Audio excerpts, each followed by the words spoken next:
The story began when Shin Sang-hyun, aged 55, slumped to the ground, his face weary and etched with exhaustion. He muttered to himself, his voice tinged with self-mockery, questioning what he was even doing at his age. While others his age were contemplating retirement, his life felt like nothing but a failure. At that very moment, outside the cave where he sat, 3 wyverns prowled closer, their ferocious eyes locking onto him. Their fangs bared and claws ready, they charged forward with deadly intent. Shin let out a weary sigh, forcing himself to his feet while gripping his sword tightly. A faint, bitter smile tugged at his lips as he muttered, "Damn it! Can't you even give me a moment to breathe?" Before he could react further, the wyverns dove straight into the cave. Their massive jaws tore through the narrow space, reducing it to rubble in an instant. Yet Shin wasn't afraid of them. In fact, he wasn't afraid of anything. Gathering strength in his legs, he surged forward like an arrow, heading straight for the monsters. Even as he prepared to face these deadly creatures, his mind drifted to his past. He reflected on his failures, wondering why he had fallen so far behind. The players of his generation had become legends, sword saints, sword gods, while he had become nothing more than an old man swinging a sword. At best, he was a forgetful swordsman, a title that offered little recognition. He thought to himself, "Isn't that reason enough? I had no family. I grew up in an orphanage. But even the caretaker and the other kids people I considered family were wiped out when Skyfall happened." Skyfall had been a cataclysmic event. The sky itself had split open, and monsters rained down like a storm, taking everything from him. Yet Shin had not despaired. At the brink of death, a miracle had occurred. A silver-armored warrior had streaked through the air, his sword flashing as he cleaved the wyvern, restraining Shin into countless pieces. Then, as if it were nothing, the warrior turned slightly, his voice warm and steady, asking, "Hey kid, you okay?" That childhood memory remained etched in Shin's mind even to this day. He had been saved by that symbol of power, and because of that, he had wanted to become just like them. I really gave it my all, Shin thought. So why? No matter how many monsters I cut down, I never got any stronger. I could never avenge anything. The helplessness of watching his comrades fall one by one had been burned into his soul. Back in the present, Shin had just finished taking down the 3 wyverns that had planned to turn him into their next meal. But as he had admitted earlier, his body had long reached the age of retirement. After dealing with just a few monsters, he was already gasping for air, using his sword as a crutch just to keep himself from collapsing. "Damn it, my body's really giving out on me. This is bad," he muttered, his voice trembling with exhaustion. His body shook, but this was far from over. Those 3 wyverns were just the appetizer. Suddenly the ground quaked. A deep, thunderous tremor signaled the arrival of something far worse. Shin's eyes narrowed as he slowly turned his gaze forward. Standing before him was a massive dragon, its entire body clad in gleaming crimson scales that shimmered like molten metal. The moment the dragon locked eyes with Shin, it wasted no time. It let out a deafening roar, then opened its jaws wide, gathering a blistering inferno within its mouth. The heat waves radiated outward, distorting the very air around them. Shin could only respond with a strained, bitter smile. "I have no family. My life has been one endless failure, filled with nothing but regrets. Damn it, I'm screwed. To hell with this, I want a regression," he cursed internally. But time did not wait for him. The battle raged on fiercely, and by the time it concluded, the once vibrant landscape had been transformed into a desolate wasteland, ravaged beyond recognition. The battlefield was littered with the lifeless bodies of countless dragons, a grim testament to the ferocity of the conflict. Miraculously, amidst the devastation, the protagonist, Shin, remained alive. His sword was deeply embedded in the skull of an unfamiliar dragon, marking his final victory. At that moment, a system notification appeared before him. "Congratulations! You have conquered the ancient dragon nest dungeon." However, Shin ignored it entirely. Instead, he threw his head back and let out a loud, frustrated yell toward the sky. "For God's sake, why the hell am I pushing myself this hard when I'm almost 60? He shouted. Shin Sang-yun, the nameless swordsman, was 55 years old.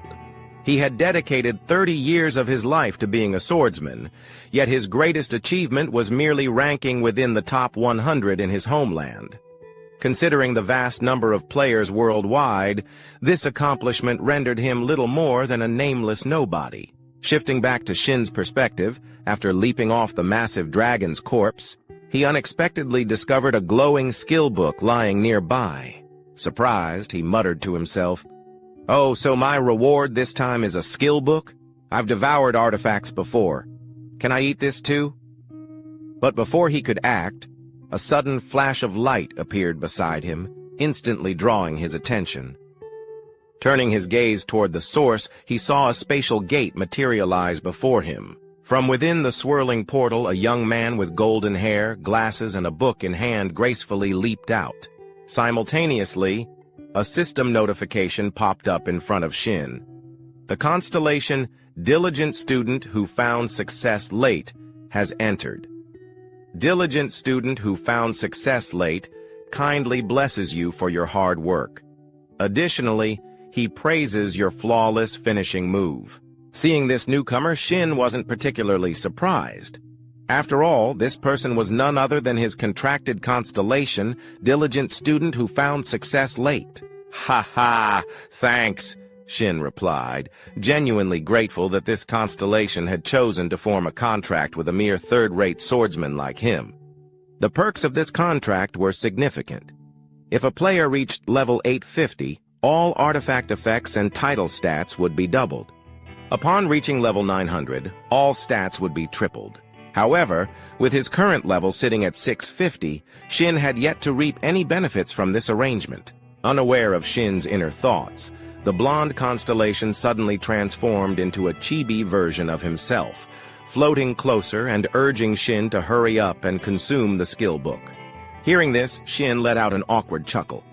"Ha ha ha, I was planning to eat it anyway. All right, here goes." With that, he stretched out his palm toward the skill book and activated his unique ability, Artifact Devourer. This is the only skill I've had since my awakening. To understand how it works, I tried cooking and eating artifacts. I even fried them, but there was no difference. By the time I finished my useless experiments, 30 years had passed. It was only when I attempted to synchronize my mana with an artifact of the right rank that I realized it activated my Artifact Devourer skill. But by then, it was already too late. Others had grown powerful the moment they awakened. Shin reflected. Before him, the skill book glowed brilliantly as his ability took effect.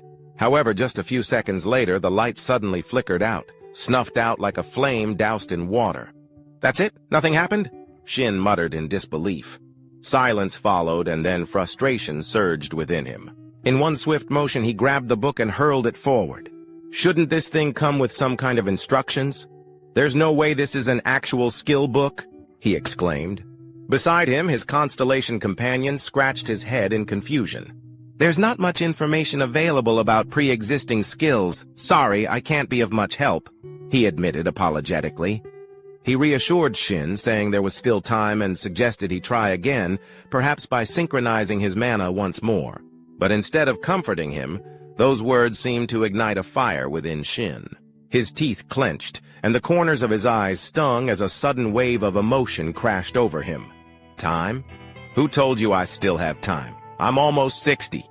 If I had a kid at 30, they'd be nearly 30 by now. And if I had them even earlier, I'd probably have grandkids already. You might not understand this because you're a constellation, but humans don't live that long. Shin snapped. Across from him, the blonde constellation paled, cold sweat beading on his forehead. I'm sorry if I said something wrong," he stammered. Back to Shin's perspective.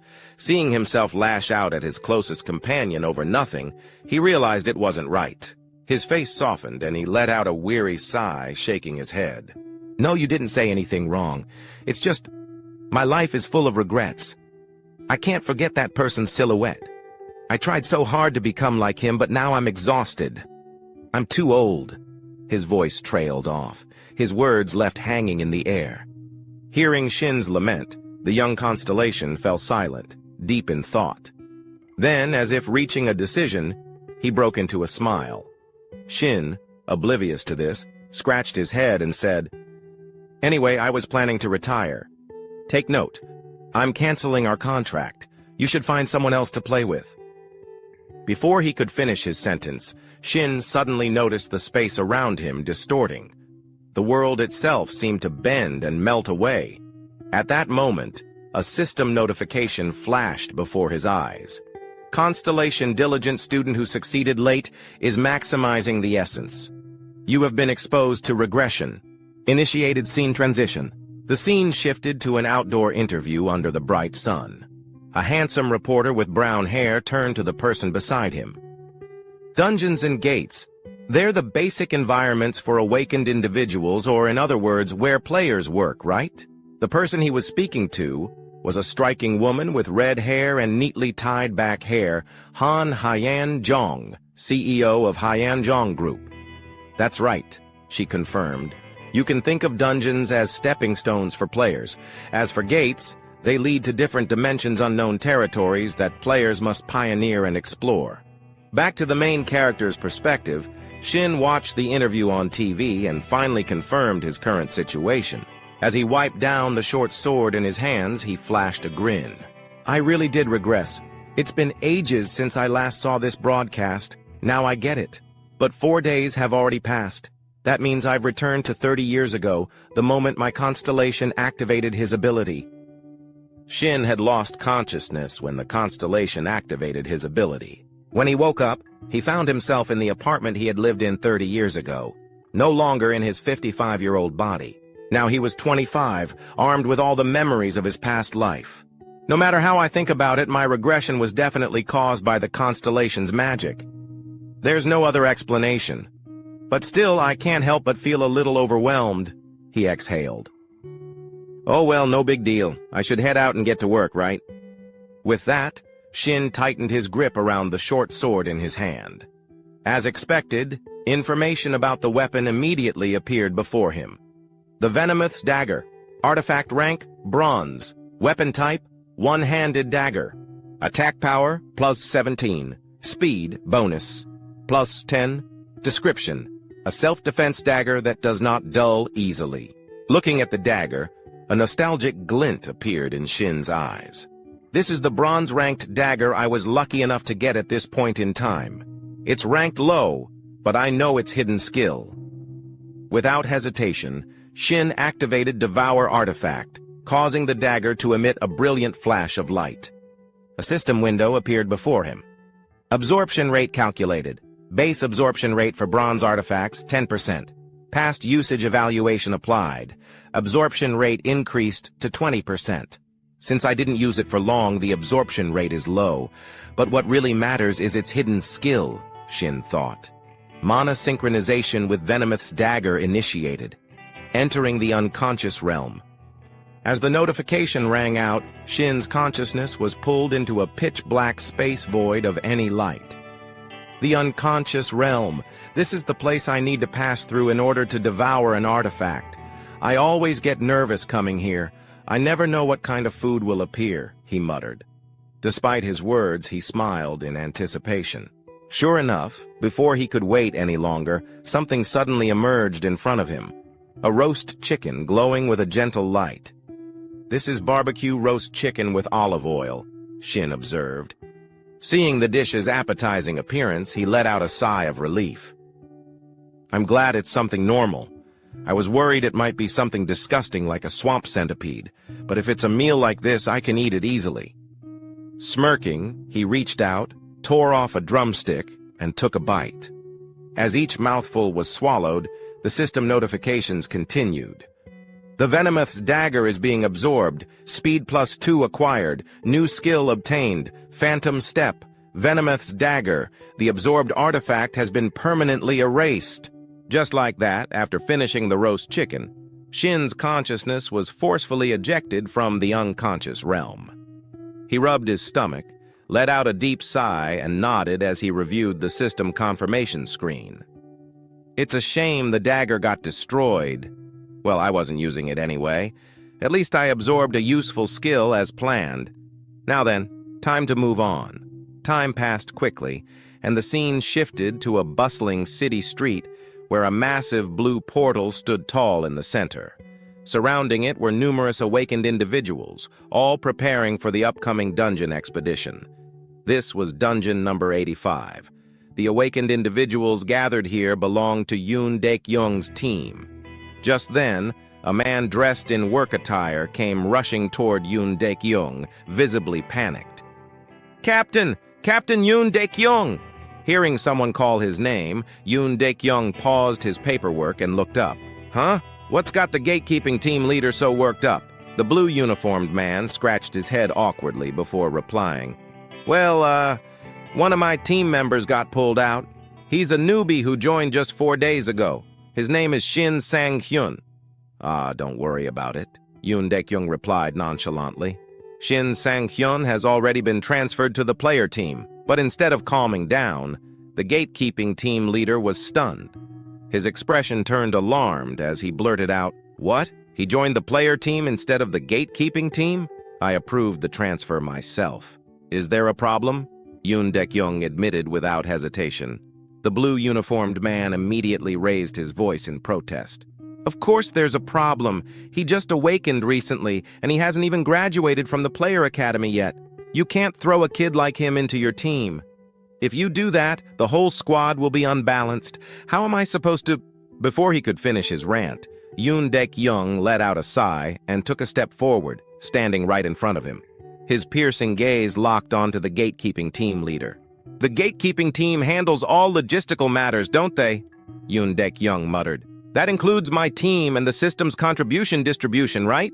His eyes narrowed sharply, radiating an oppressive aura. The gatekeeping team leader gulped nervously, realizing the intimidating pressure exuding from Yoon Daek-young. Awkwardly scratching his head, he forced out a weak chuckle.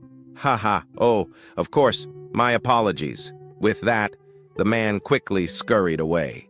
Watching the man's retreating figure, Yoon Daek-young scoffed and muttered with disdain, "Seriously, if you give those damn gatekeepers a chance to talk, this is exactly what happens. Balance? What a load of crap." Beside him, a young blonde awakened looked slightly surprised and asked, "But sir, why did you let him in? I didn't expect that at all." Hearing this, Yoon Daek-young smirked mockingly. "What, you two? Ha. If someone has to die, it'll be him, not us. He needs to cause trouble and die. That way, those damn gatekeepers will finally shut up, and just like that, we'll maintain our own value. Besides, what can a clueless rookie do?" Understanding the implication, the blonde subordinate burst out laughing. "Oh, ha. I had no idea that was your plan."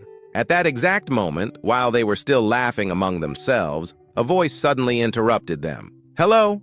Starting today, I'll be working as a player. My name is Shin Sang-hyun."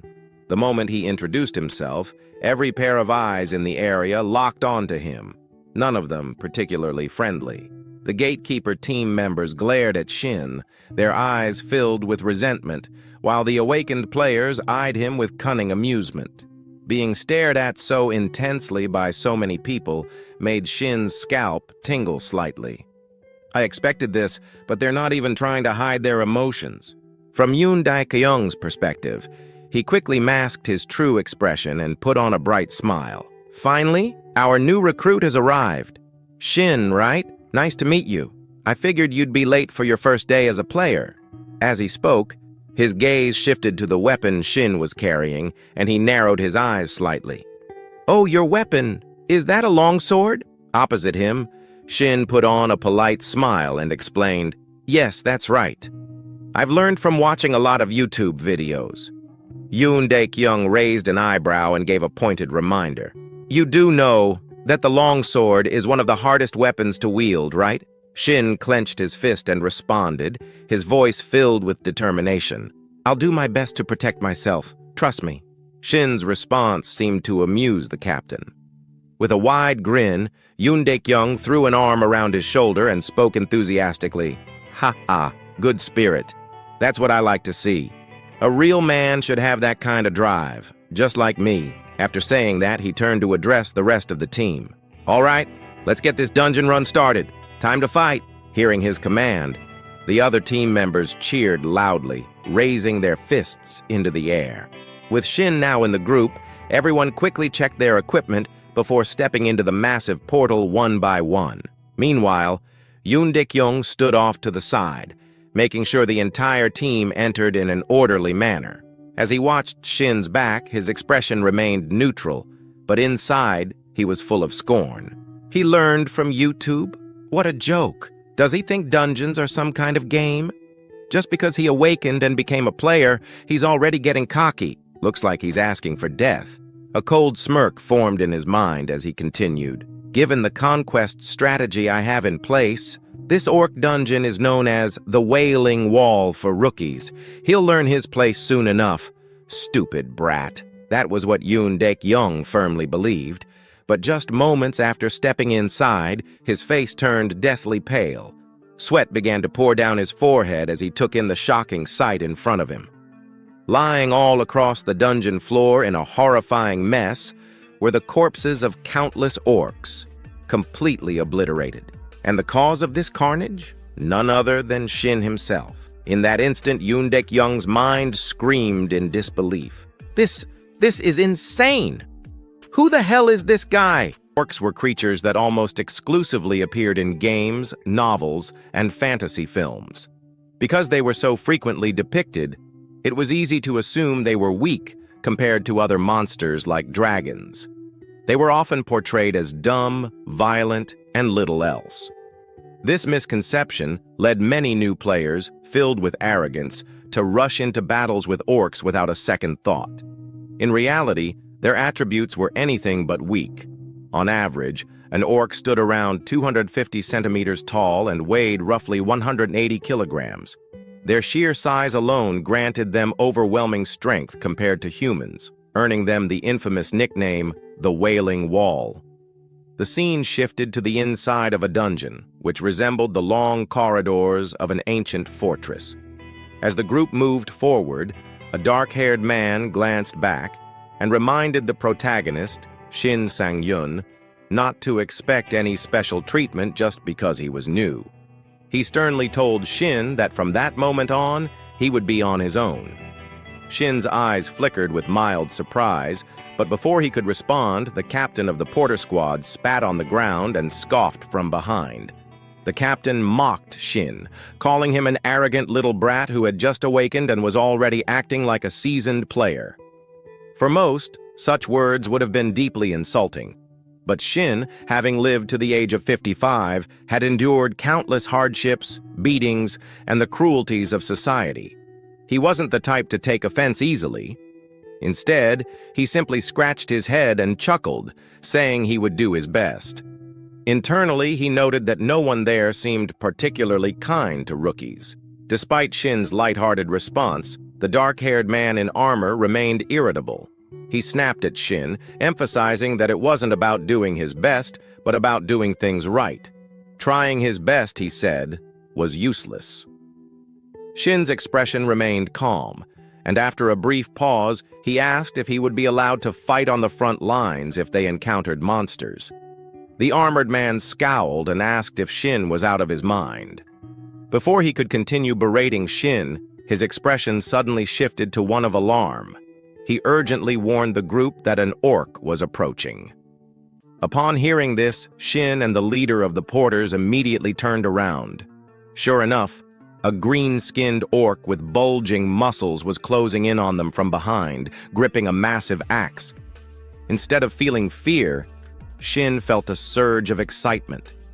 He thought to himself that this would be his first battle since his regression and decided to take it on. Before Shin could even finish his thought, the armored man rushed forward, shield in hand, slamming directly into the orc's body and temporarily stopping its movement.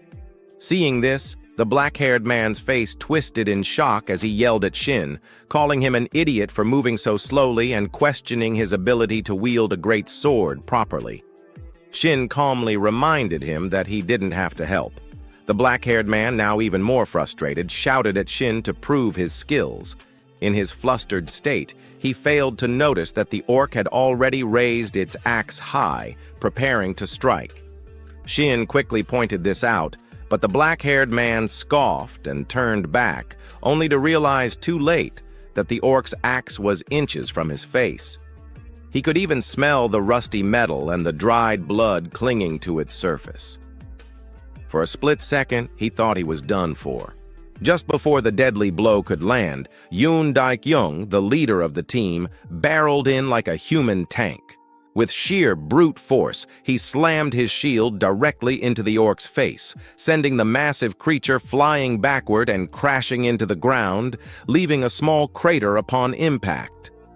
Seeing that the orc was temporarily incapacitated, Yoon Daik-young turned and bellowed at the two of them, demanding they focus and stop treating the situation like a playground. The black-haired man stammered an apology, while the others looked on, amazed by Yoon Daik-young's quick reflexes. Yoon Daik-young drew his sword and took a battle-ready stance, ordering the others to fall back as he would handle the orc. At the same time, the orc had already recovered, letting out a terrifying roar before charging forward in a blind frenzy. Its axe came crashing down against Yoon Daik-young's shield, creating a deafening clang that echoed through the air. However, Yoon Daik-young lived up to his title as the team leader. His strength was extraordinary, and the moment he blocked the orc's attack, he drove his sword straight into the left side of the monster's chest. Thick streams of green blood poured out as the orc staggered. Behind him, the rest of the team clenched their fists, their faces lit up with excitement. They murmured in awe, believing the captain had pierced the orc's heart and defeated it. However, things didn't go as expected.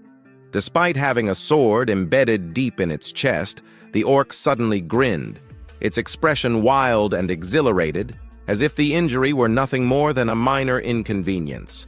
Letting out another deafening roar, it gripped its axe tightly and swung it forward with tremendous force. The sheer power of the strike shattered the ground beneath them, leaving a small crater in its wake.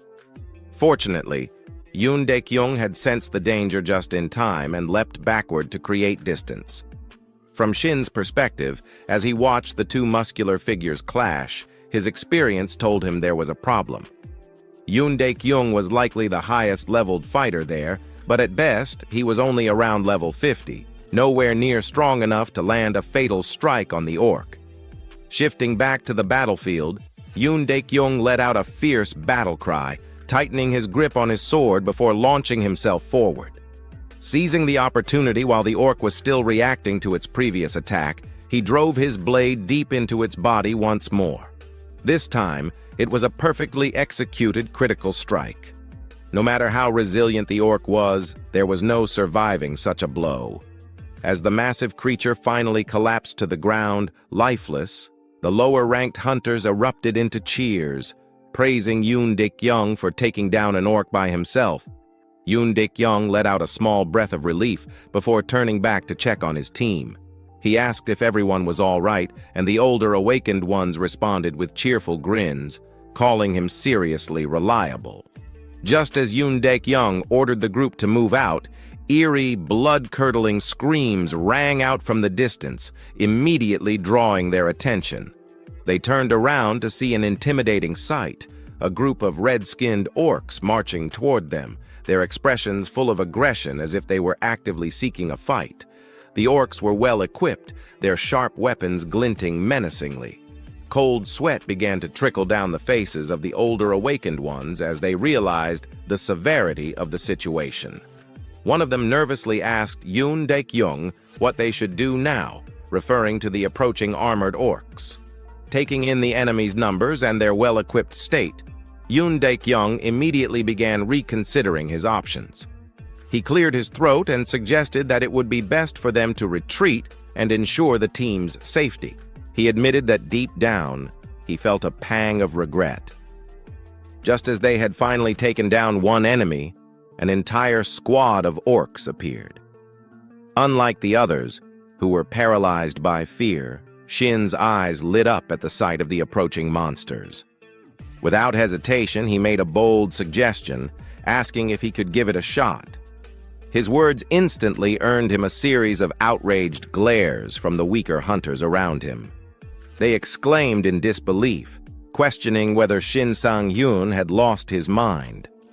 On the side, Yoon Dek-young, the captain, apologized, admitting that he should have trained Shin properly before bringing him to the battlefield. He let out a deep sigh and tried to reason with Shin, acknowledging his excitement about awakening. However, before Yoon could finish his sentence, Shin had already gripped his greatsword and launched himself forward like a gust of wind. The entire group stood frozen in shock. Yoon Dek-young called after him, warning that he was going to get himself killed. Contrary to everyone's expectations, the moment Shin closed the distance, he swung his greatsword with a single devastating strike, effortlessly slicing a young red-skinned orc clean in half. For a brief moment, an eerie silence blanketed the battlefield. Only Shin's voice broke through as he remarked how amazing greatswords were. Behind him, after several seconds of stunned silence, the so-called weaker hunters began sweating profusely. Their eyes filled with disbelief, as if they had just witnessed a prehistoric beast come back to life. They muttered among themselves, questioning what had just happened. An elite orc had been cut in half, and even with a greatsword it seemed absurd. Ignoring their murmurs, Shin casually rested his greatsword on his shoulder and chuckled, wondering if he was still level 1. He commented that his swing hadn't been as smooth as he wanted. A display of his player information appeared. Name, Shin Sang-hyun, level 1, title, none, constellation, none, unique skill, artifact absorption, artifacts consumed, 1, health 25, energy 20, experience 40. On the other side, the remaining orcs clenched their teeth, veins bulging across their furious faces as they watched their comrade get effortlessly cut down. Then, as if some unspoken command had passed between them, they all roared in unison and charged at Shin like rabid dogs lunging for a bite. Seeing this, Shin tightened his grip around his sword, his voice cold and unwavering. He stated that his level might be low, but he had experience to spare. In a blur, both sides dashed past each other. With a single, almost effortless swing of his great sword, Shin sliced through the orcs with ease, their bodies cleaving apart like fragile dolls. However, at that very moment, an orc wearing a bone mask lunged at him, its sharp axe arcing through the air, aiming straight for Shin. Without breaking a sweat, Shin twisted his body slightly, sidestepping the strike with minimal movement. Then, in one swift motion, he swung his sword upward, severing the orc's arm and splitting its face in two. He scoffed, his voice dripping with amusement, asking if the orc had any idea how many monsters like it he had killed in his younger days. Meanwhile, the awakened hunters in the back could only stare in utter disbelief. Someone muttered in shock, questioning if that was really Shin Sang-hyun. They speculated that he might just wipe out all of them at this rate, calling the situation insane. Back on the battlefield, Shin now stood face to face with the leader of the orc squad. He declared that only the orc warlord remained, his eyes locked onto his final opponent. Unlike the others, this orc was a towering figure, dwarfing even the already massive members of its species.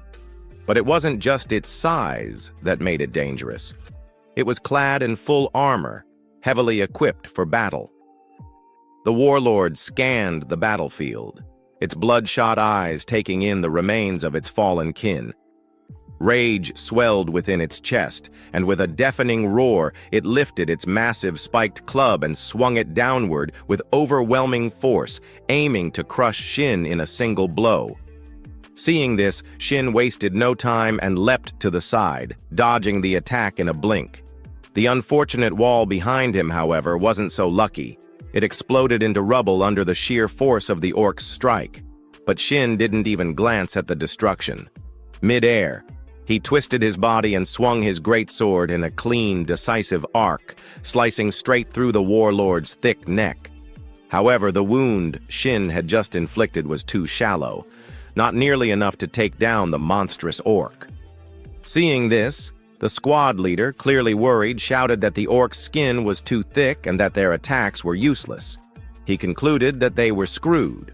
Before the orc leader's words could fully settle in the air, it seized the moment Shin landed, letting out a fierce roar.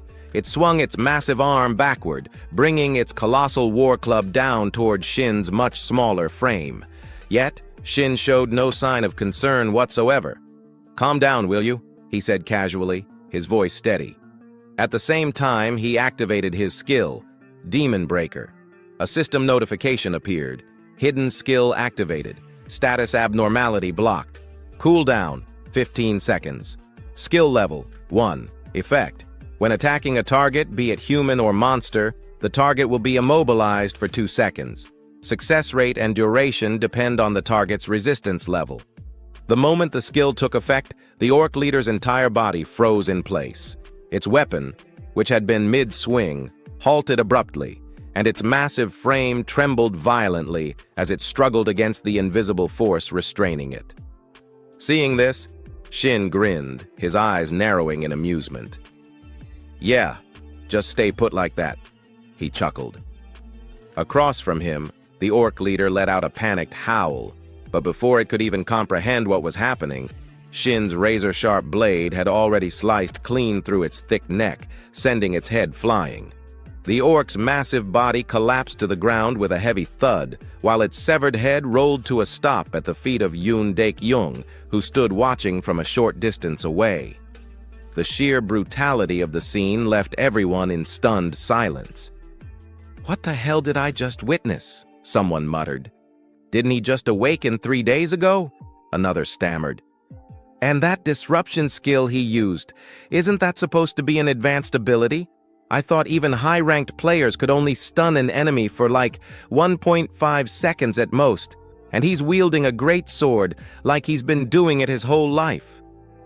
Should we ask him what kind of YouTube videos he's been watching?" A chorus of whispers and murmurs of admiration spread through the group. Meanwhile, Yoon Daek-young stood frozen, his mind racing. Watching Shin display such overwhelming strength was nothing short of baffling. Did he really just use a high-level skill? And against an armored orc, no less. He's only been awakened for a few days, hasn't he? Where the hell did he even get a skill like that? The more he thought about it, the more intrigued he became. A system notification appeared. "Congratulations! You have leveled up. You have met the requirements to receive a title. You have obtained the title, Fearless Immature Puppy. Title rank, F effect +5 evasion." Seeing the unexpected reward from the system, Shin felt both surprised and excited. "I wasn't really paying much attention to leveling up, but I didn't expect to get a title and a bonus effect on top of that. This is amazing." The system then continued with another notification. "You have unallocated stat points. Please choose a stat to enhance." Available points, 1. At the same time, the system interface shifted to his attribute screen. Seeing this, Shin reached his hand forward to allocate his points. "I already know which stat I want to increase. In my past life, I learned this lesson far too late. Luck directly affects skill accuracy and item drop rates. And right now, I need it more than anything." Without hesitation, he immediately allocated his newly earned free stat point into luck. However, before he could take a moment to analyze things further, Yoon Daek-young suddenly stepped forward from behind and started questioning him. "Are you really Shin Sang-hyun? That skill you just used, disruption, where did you get it from?" Shin found himself slightly caught off guard by the question. "I just regressed, and I've only been using my skills for good, but even so, I can't exactly tell him the truth." With that in mind, he quickly made something up. "Ah, I had it the moment I awakened," he replied casually. Of course, Yoon Daek-young wasn't going to accept such a vague answer. He immediately pointed a finger at Shin and pressed further. "Do you even hear yourself? That doesn't make any sense. Stop trying to dodge the question. Are you absolutely sure? Did you just get lucky and stumble upon a diamond-tier artifact or something even higher?" His gaze then shifted toward the greatsword in Shin's hands, clearly assuming that all of Shin's strength came from the weapon. Noticing the suspicion in Yoon Daek-young's eyes, Shin simply extended his sword toward him and smirked. "Would you like to check it out for yourself?" On this side, Captain Yoon Daek-young was slightly taken aback by how casually Shin handed over his weapon. However, he still accepted the greatsword to inspect it. Yeah, all right. If you're offering..." With that, he focused on examining the weapon, and in an instant, all of its details were displayed clearly before his eyes. Faded greatsword. Type: two-handed weapon. Weapon class: greatsword. Attack power: 50. Effect: none. Description: a standard greatsword with a simple design, offering no special abilities. As soon as he saw the information provided by the system, Yoon Daek-young practically screamed like his house was on fire. "What the hell? This is seriously just a normal greatsword? That means that skill was really yours?" His jaw clenched, and veins started to pop on his forehead as he silently cursed in his head. "Son of a... I've been raiding dungeons for 2 damn years, grinding my way up to level 50, and my skills still aren't as good as his. If this keeps up, then the reward distribution today..." Before he could spiral any further, a teammate suddenly shouted, "Captain, the sub-boss just showed up." Hearing that, the rest of the team turned their eyes toward Yoon Daek-young, waiting for his command. His face darkened slightly, but he quickly gave out orders.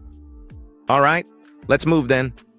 He turned to Shin and said, "Thanks to you, we had an easier time clearing out those small fry. But don't get cocky and end up dead. A flashy skill like yours won't do jack against the demonic orc we're about to face." Shin tilted his head slightly, finding Yoon Daek-young's attitude a little strange. However, as if remembering something, a smirk slowly formed on his lips. I almost forgot why I joined this team right after regressing. This team distributes rewards based on contribution." With that, he suddenly called out, "Hey, Captain!" Yoon Daek-young turned back with a frown. Shin flashed a bright grin and asked, "If I kill the demonic orc myself, can I take the artifact as my reward?" The red crystal was a rare loot that could only be obtained by defeating the demonic orc. Even then, it was known to be incredibly difficult to acquire. No, rather, the drop rate was absurdly low. However, in his past life, after his team had failed to take down the demonic orc, Shin had witnessed another team successfully obtaining the red crystal. He still remembered that moment vividly, the sight of the victorious party standing over the slain demonic orc, holding the precious crystal in their hands. One of the team members had exclaimed in amazement, congratulating their captain and asking how he had managed to get such a valuable item. The crystal was worth a fortune at the market and was known to be the only artifact possessing the delay skill. As they stared at it with eyes full of greed, their captain, looking slightly uncomfortable, had waved them off and told them to calm down, complaining that they were practically spitting all over him. The delay skill was precisely what Shin desperately needed at that moment. Brushing aside the memories, he returned to the present and repeated his request. His words left the entire team momentarily stunned. Noticing their reaction, he quickly elaborated on his reasoning. He reminded them that their team distributed rewards based on contribution. So, if he managed to kill the boss himself, there should be no issue. At this, Yoon Daek-young fell silent. The pause in conversation made a drop of sweat trickle down Shin's face. He knew he needed the delay skill as soon as possible. It was crucial for the events that were about to unfold. But to the others, he must have seemed like an arrogant rookie, trying to take on more than he could handle. There was no way they would take him seriously. As expected, 2 of the weaker team members, oblivious to their own lack of strength, glared at him with contempt. They accused him of being out of his mind and demanded to know who he thought he was. Killing a few orcs had clearly made him overconfident, and now he was talking about loot distribution as if he had already earned a right to it. Before they could continue, Yoon Daek-young calmly raised a hand, silencing them. He then turned to Shin with a sharp gaze and stated his terms. If they failed to defeat the boss, then, and only then, would Shin be allowed to enter the dungeon and take it on himself. His warning was clear: but just the fact that Yoon Daek-young agreed to distribute loot based on contribution was enough to make Shin feel relieved. It had been easier than he expected. To confirm, Shin asked again if that meant he would be sitting out of this fight. Yoon Daek-young, clearly irritated, snapped at him to do whatever he wanted before turning away and marching ahead. Deep down, he despised Shin's attitude. To him, Shin was just an arrogant upstart acting high and mighty simply because he had one overpowered skill. Yoon Daek-young was determined to clear the dungeon himself and prove that experience was what truly mattered on the battlefield. Fueled by that resolve, Yoon Daek-young raised his hand and pushed open the massive door in front of them. Inside the dimly lit chamber, a towering orc wielding an enormous battle axe awaited them. At that moment, a system notification appeared for the party. You have entered the mid-boss's chamber. The demonic orc berserker was unlike any of the orcs they had fought before. It stood massive and muscular, its purple skin rippling with sheer brute strength. Curved, goat-like horns jutted out from its skull, and embedded deep within its chest was a gleaming red crystal. Heavy iron chains wrapped around its body, clinking ominously as it moved. This was the mid-boss, the bloodthirsty demonic orc. Seeing the beast's menacing form, Yoon Daek-young's expression turned serious. He gripped his sword tightly and barked out commands, instructing the team to prepare for battle and surround the creature, attacking from behind.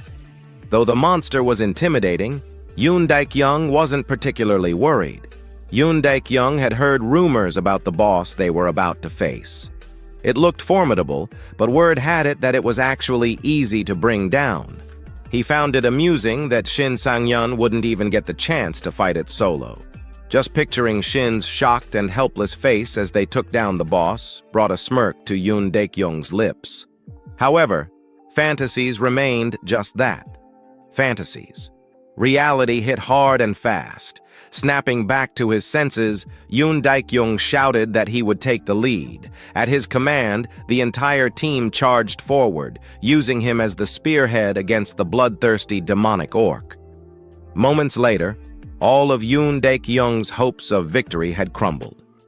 As he slowly regained consciousness from his dazed state, he mumbled in disbelief, struggling to process what had just happened. Nearby, Shin stood casually against the dungeon wall. Seeing Yoon Daek-young wake up, he merely clicked his tongue and shook his head, remarking that he had been slightly worried when the team rushed in like that, but he never expected them to charge straight at the boss like idiots. He muttered to himself that this was exactly why they had failed in his past life as well. Meanwhile, the other surviving party members hurried to their fallen leader, scrambling to help him up. Panic filled their voices as they anxiously asked what they should do next, fearing that if things continued like this, they would all be dead. Yoon Daek-young, however, remained silent, his gaze locked onto the demonic orc ahead. His brow furrowed in confusion. Why were not just this boss but even the previous orcs so unbelievably strong? Cursing under his breath, he admitted to himself that he never should have trusted the market intel. Gritting his teeth, he made a bitter decision. They needed to retreat. There was no way they could win today. But just as he prepared to issue the order, something caught his attention. Out of the corner of his eye, he noticed Shin still standing there, arms crossed, a relaxed smile on his face. A sick feeling churned in Yoon Daek-young's stomach. That look, that attitude, Shin still wanted to fight. Unlike Shin's unshaken demeanor, a blonde-haired party member was visibly seething, grinding his teeth in frustration, as if Shin owed him money. He exploded in anger, demanding to know if Shin was insane and questioning what was wrong with him. Before the blonde-haired man could continue his rant, Yoon Daek-young abruptly swung out an arm, silencing him. With a firm voice, he ordered everyone to fall back, explaining that the boss had terrible peripheral vision and that they could slip past its blind spot. The rest of the party exhaled in relief. Someone even muttered a quiet thanks to the heavens. As Yoon Dek-young turned away, blood dripping down his face, he cast one last glance at Shin. He warned him that if he died, he had only himself to blame. In response, Shin let out a faint chuckle. Slowly drawing the sword from his back, his voice remained steady, filled with confidence. He reassured Yoon Dek-young that there was no need to worry. He had no intention of dying that day. Facing the bloodthirsty, demonic orc across from him, Shin steadied himself. As if sensing the killing intent radiating from him, the monstrous orc boss clenched its massive battle axe tightly, its eyes burning with fury. Without hesitation, it charged forward like a raging tank, exuding an overwhelming aura of aggression. Seeing this, Shin took a deep breath, his grip on the sword instinctively tightening. A thought flashed through his mind. If this fight were purely about stats, he wouldn't stand a chance. But with all the experience he had accumulated, that was no longer an issue. With that realization, he swiftly swung his sword to the right, deflecting the orc's battle axe to the side. In an instant, a piercing metallic crash rang through the air as steel collided with steel. The demon orc let out a low, guttural growl, clearly startled by the unexpected resistance. Meanwhile, the awakened fighters who had been preparing to retreat suddenly halted in their tracks upon hearing a loud metallic clash. They turned to one another, exchanging puzzled looks. One of them muttered in disbelief, wondering aloud if they had truly heard a loud clang. Another asked if Shin had just knocked the orc's axe away. Back on the battlefield, Shin flexed his now numb wrist and let out a casual complaint, remarking that his hand had gone numb. He noted that he could only deflect strikes, not counter them. Then, as if spotting something fascinating, his gaze locked onto the glowing red gemstone embedded in the demon orc's chest. A smirk spread across his face as he muttered that it had been a long time since he had seen that gemstone. He referred to it as the ultimate combo, his interest in it evident. Shin's obsession with the red gemstone was not without reason. It possessed a special effect that, when combined with his delay skill and the title skill Demon Crusher, could create something truly terrifying. At present, Demon Crusher's stun effect lasted for only 2 seconds, which was already useful but difficult to improve. However, with his core skill, Artifact Devourer, he had the ability to merge the effects of different abilities. This gave him an idea. What if he could stack the stun effect from Demon Crusher? He realized that this could lead to the perfect skill combination, an infinite stun lock. If he could obtain delay, this possibility would become a reality. The mere thought of paralyzing enemies endlessly while they remained completely helpless sent waves of excitement surging through him. His smirk widened as he confidently raised his sword and taunted the monster, asking what it was waiting for.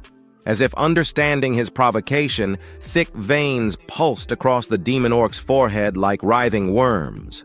With an ear-splitting roar, it launched itself straight at Shin, its monstrous energy surging as it prepared to strike with devastating force. However, this was exactly what Shin had been hoping for. He thought to himself that it was perfect, just what he wanted. If the monster charged at him recklessly, he would have the perfect chance to uncover its weaknesses. With that thought, Shin charged forward without hesitation. His sword sliced cleanly across the orc's side, leaving behind a deep wound. Thick streams of dark purple blood spurted from the gash, spilling onto the battlefield. At the same time, he activated his Demon Crusher skill. The demonic orc froze in place, stunned for 2 whole seconds. Its trembling hands could no longer grip its battle axe, and the massive weapon slipped from its grasp, crashing into the ground and forming a small crater upon impact. The other awakened fighters watching from behind stared in shock, their eyes practically popping out of their heads. One of them muttered that it felt like watching a scene from a fantasy movie, struggling to comprehend what they were witnessing. Another expressed disbelief that the Demon Crusher stun had actually worked on a mid-tier boss, calling it overpowered. Yoon Daek-young, unable to process the situation, mumbled under his breath in astonishment. Meanwhile, Shin let out a smug chuckle. He acknowledged that orcs were simple-minded, but pointed out that this was a demon orc. However, before he could finish his sentence, his voice suddenly cut off. Against all odds, the demon orc had already shaken off the stun effect and launched a vicious kick straight at him. Reacting on instinct, Shin raised his greatsword just in time, using it as a shield to absorb the blow. Even so, the sheer force of the impact sent his body flying backward. His sword dragged across the ground, carving a deep groove into the battlefield. As he steadied himself, his brows furrowed in frustration. He cursed under his breath, realizing that he had forgotten about the orc's regeneration ability. His gaze locked onto the wound he had inflicted, only to find that it was no longer there. A faint green glow pulsed across the demon orc's body, and within seconds, the deep gash had completely healed. The worst part was that this very same regeneration ability had allowed the demon orc to break free from the stun effect far earlier than expected. Shin clenched his jaw, acknowledging that the battle was going to be far tougher than he had initially thought. He needed 15 seconds before he could stun the monster again. That was why he had needed delay. However, if he could not keep the orc stunned, he resolved to take it down the old-fashioned way. The battle raged on.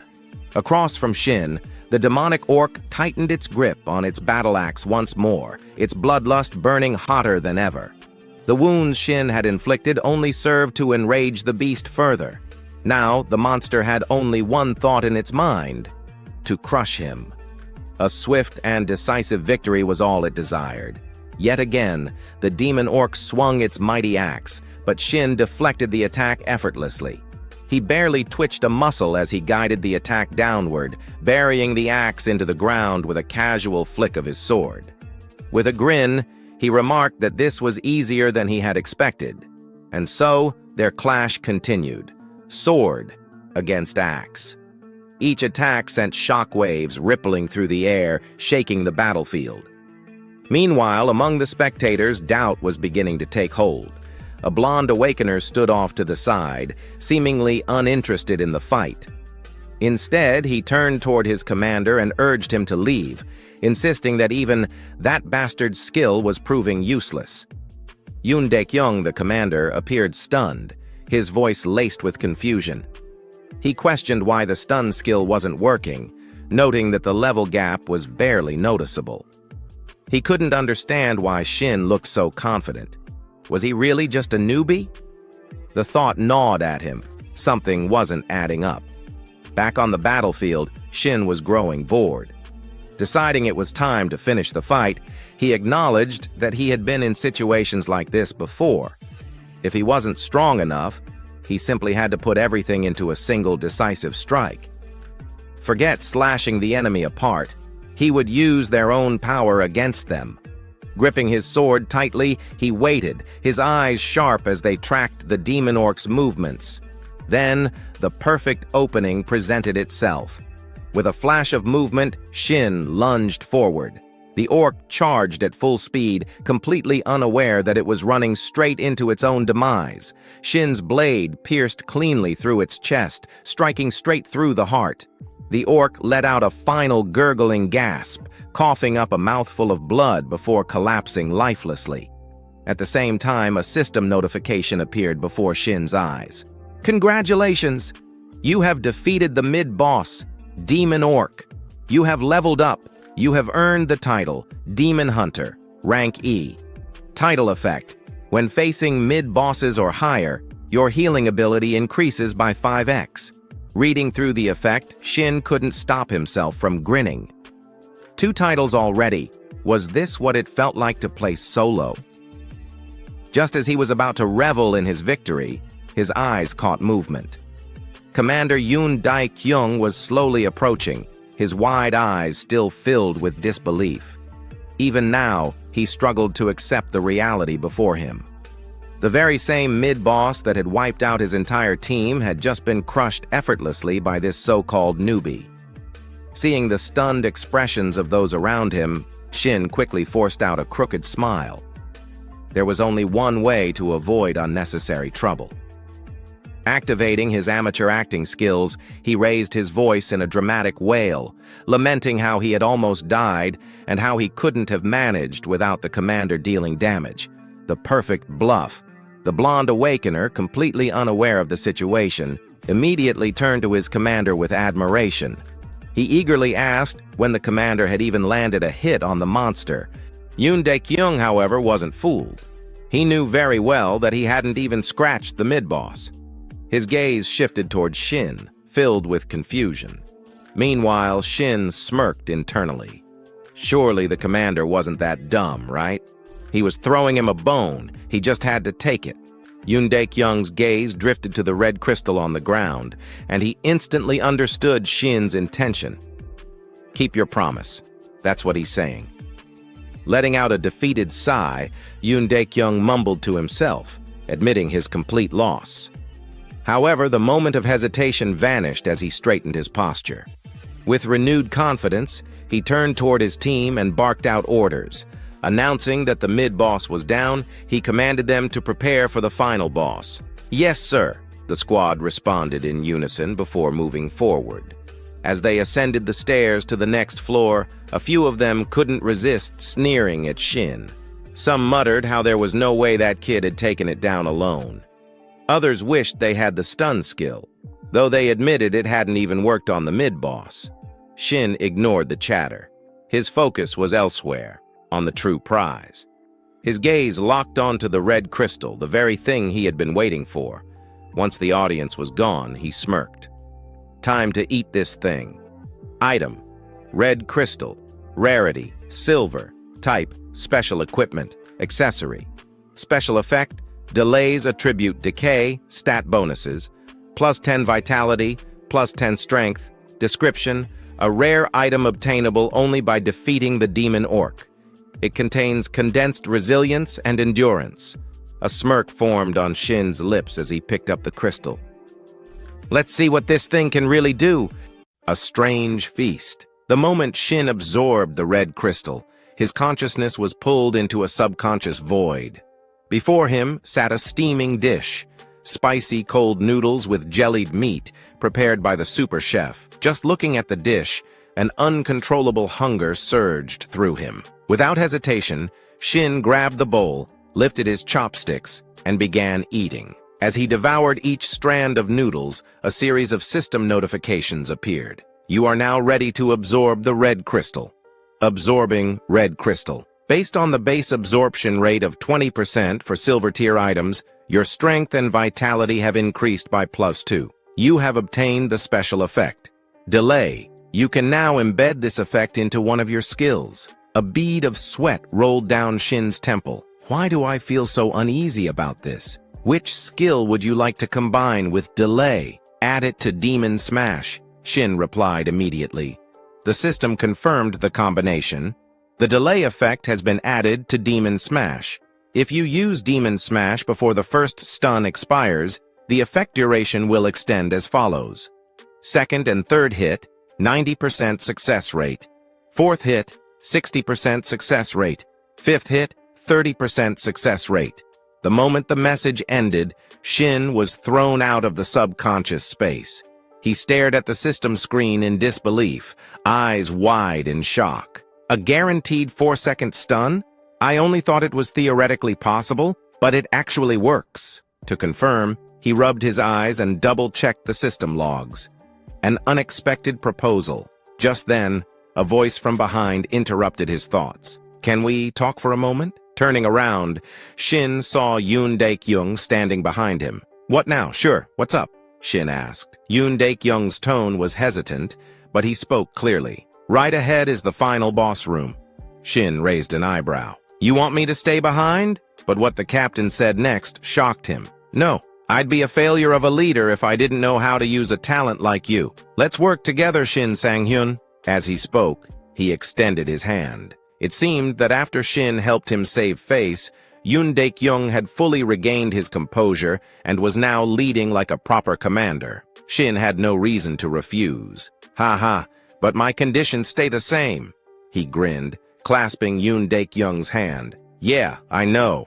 The captain chuckled in response. The final boss room. At that moment, the blonde awakener approached, arms crossed. Are we finally heading in? Yoon Daek-young nodded firmly. Yeah.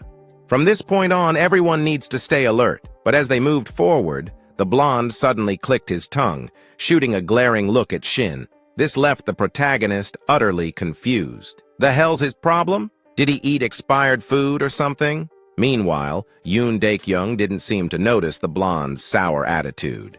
With a bright grin, he patted Shin's shoulder. Let's finish this up. Drinks are on me after. Time flew by quickly as Shin's team finally stepped into the last boss room of dungeon number 85. Their opponent this time was a monstrous orc with ash-gray skin covered in strange, spiral-shaped runes that pulsed faintly. In its grip was a blood-stained spiked mace, still dripping from its last victim. An overwhelming savage aura radiated from the creature. This was the final boss, the frenzied orc, a captain's resolve. From Yoon Daek-young's perspective, after witnessing the sheer power of the previous boss, the demonic orc, he no longer underestimated this dungeon. A cold sweat dripped down his face as he took a determined step forward, looking at Shin. I'll go first. However, before the captain could recklessly charge in and get himself obliterated, Shin unsheathed his sword and shook his head. Stay close to me. Yoon Daek-young hesitated. Right now, you shouldn't. But before he could finish, Shin exhaled deeply, lost in thought. The frenzied orc has lower skill resistance than the demonic orc, which means it's easier to stun. As long as I stay calm and attack properly, this shouldn't be a problem. But stay close to me. Since when did I start saying things like that with such confidence? Back then, I was always scared. Even when I grew older, I barely managed to survive. I can't live like that again. I have to change my weak past and my future. And to do that, I'll show everyone here my overwhelming strength. An overwhelming display. With that resolve burning in his heart, Shin swung his sword down, slashing deep into the frenzied orc's torso. The wound tore from its abdomen to its shoulder, causing the beast to howl in agony. Without hesitation, Shin activated his skill. Demon Smash! A shockwave of force crashed into the orc, leaving it staggered and unable to move. It's stunned for 4 seconds, he shouted. Without missing a beat, Yoon Daek-young rushed forward, leading the charge.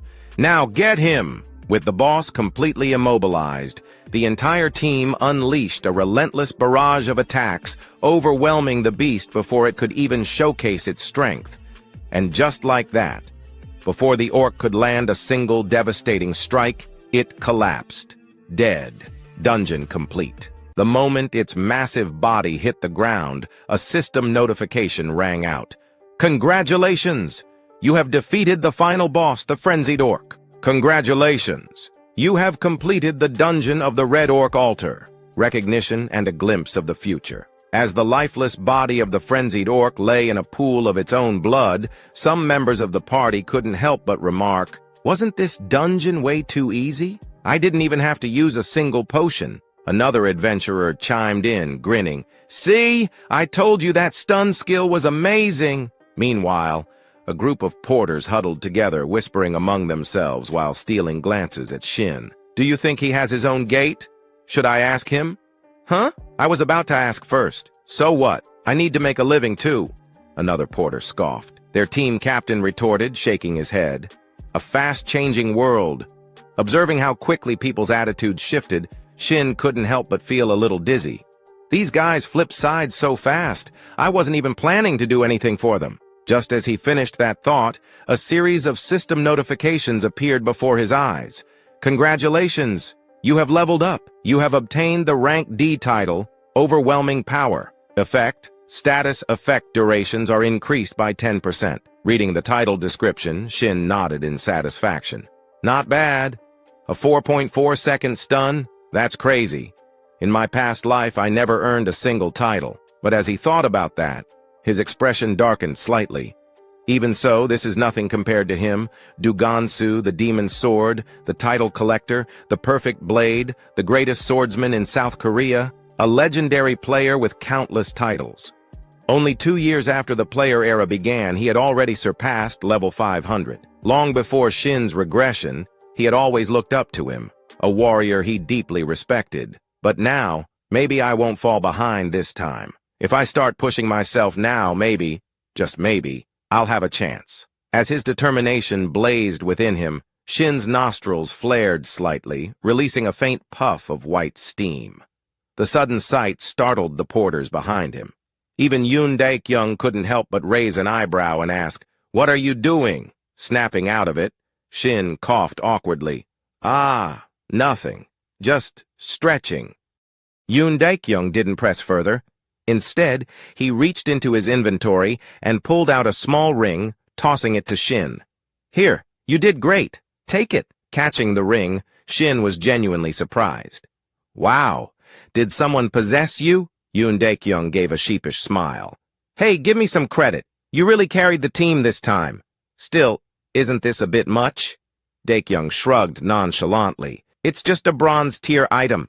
I can afford to be generous." Shin smirked. "You're a little too honest for your own good, you know." Yoon Daek-young waved him off with a laugh. "Hey, if it were expensive, I wouldn't have given it to you." But even as he spoke, a silent thought lingered in his mind. "I gave this to you because from now on, we'll probably never cross paths again. Like it or not, even I have to admit it, you live in a completely different world from the rest of us now." As Shin and Yoon Daek-young continued to laugh and chat, neither of them noticed the blonde-haired man standing behind them, biting his lip in silent fury. His eyes burned with resentment as he glared at them. "He cares more about that bastard just because he showed off his skills a few times? I've served him for so long, and yet this is how he repays me? This is unfair, completely unfair." A cold, murderous thought crept into his mind. Screw this. They should both just die.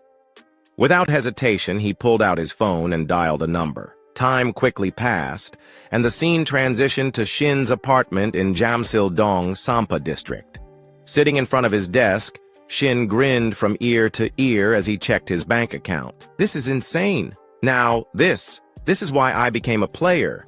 A notification flashed on the screen. "Transaction complete.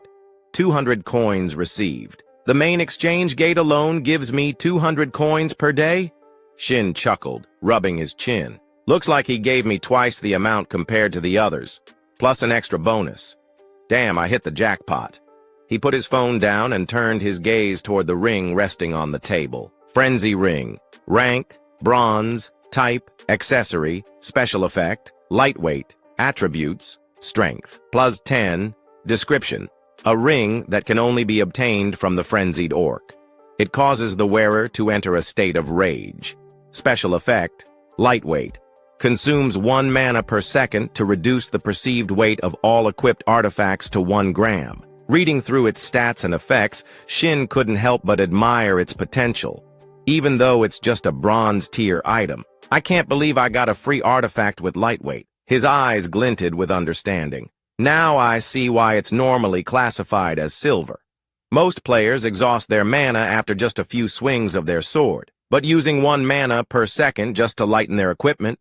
That's ridiculous. Who the hell would waste their mana on something like that? The thought made him chuckle to himself, but then his expression shifted, his grin turning sharper. Then again, none of that matters to me. Shin leaned back in his chair, deep in thought. In my past life, I only discovered my ability when I was already over 50 years old, but that's exactly why I trained so damn hard to master it. He recalled a crucial memory, a time when he consumed an artifact that required mana defunction, and the result?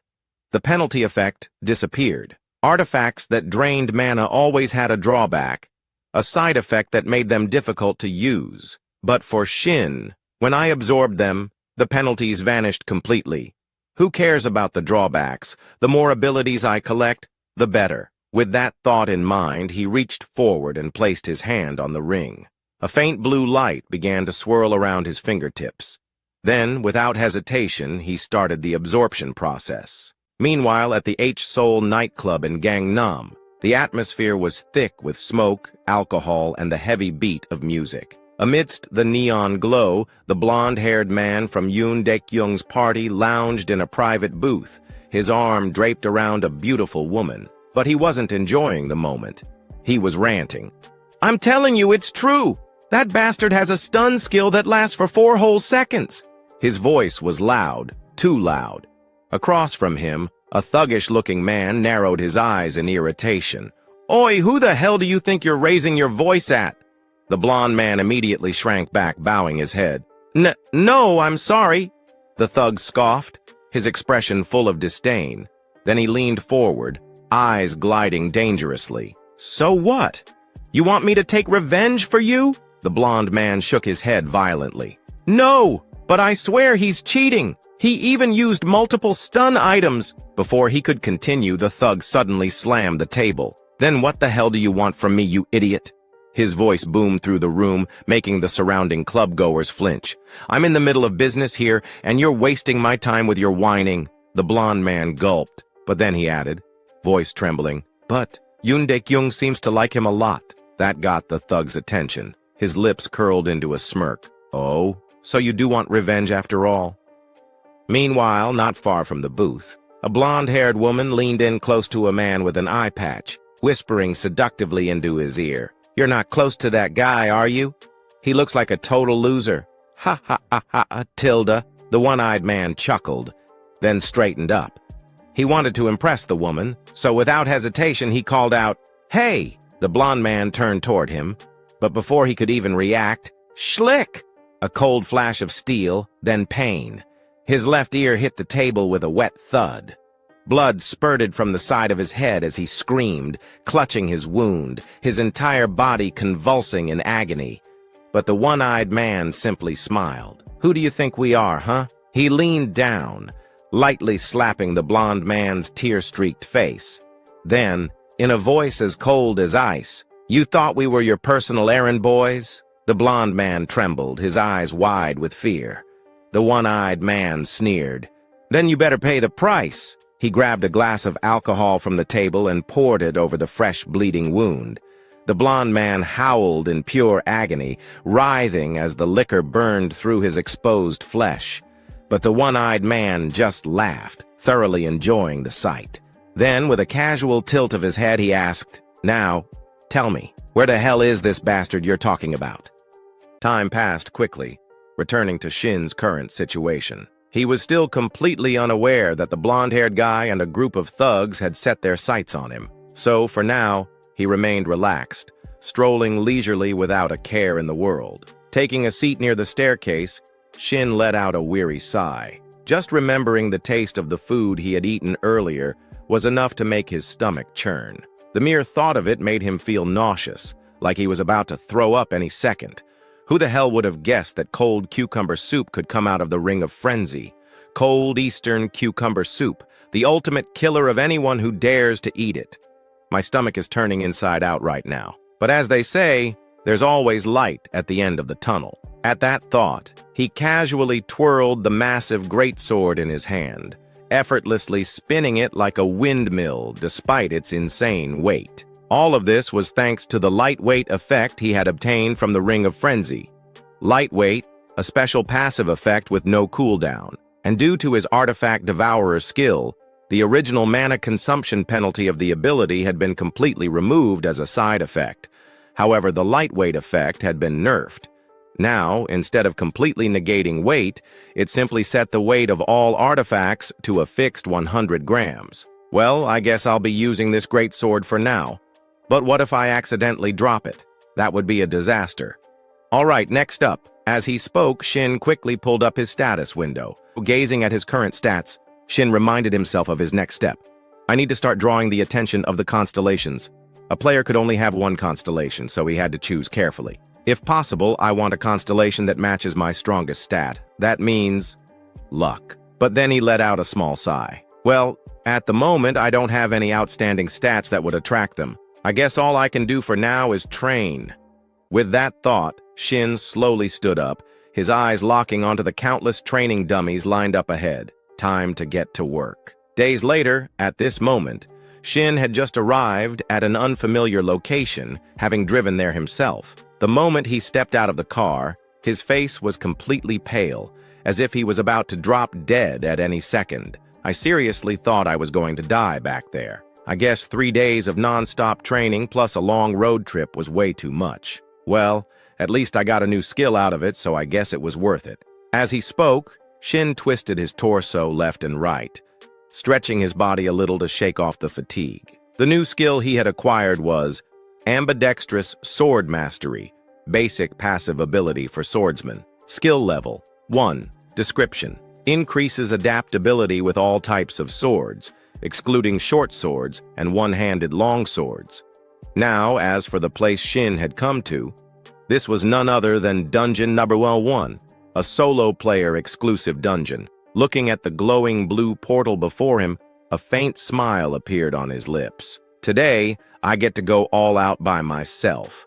No more worrying about people staring at me like I'm some kind of freak. Not only that, but getting access to a solo dungeon like this usually meant waiting in line for months.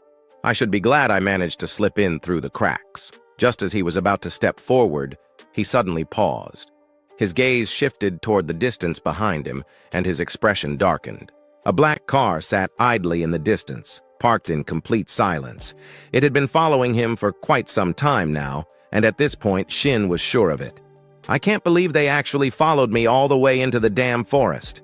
I don't know what they want, but whatever it is, I'll settle it inside the dungeon. His voice turned cold, and his eyes gleamed with a dangerous edge. Inside the dungeon entrance, the entrance to Dungeon 101 resembled a massive cave, its dark, ominous passage stretching deep inside. Emerging from the blue portal, a group of thugs stepped forward calmly, their expressions unreadable. It seemed that the blonde-haired traitor had somehow convinced them to take the job. But before they could take another step, Shin's voice rang out, cutting through the air. "This is a solo-player dungeon, isn't it? You guys couldn't have gotten lost. That means you're trespassing in my playground." Hearing that voice, the leader of the rat gang raised an eyebrow in slight surprise. His eyes swept over Shin, taking in his posture. The guy looked like he had been waiting for them this whole time, but that moment of curiosity quickly turned into mocking laughter. "Are you stupid or something?" Turning back to Sang-un, the whole gang erupted into laughter, their expressions full of amusement at his supposed foolishness. Shin, however, remained calm.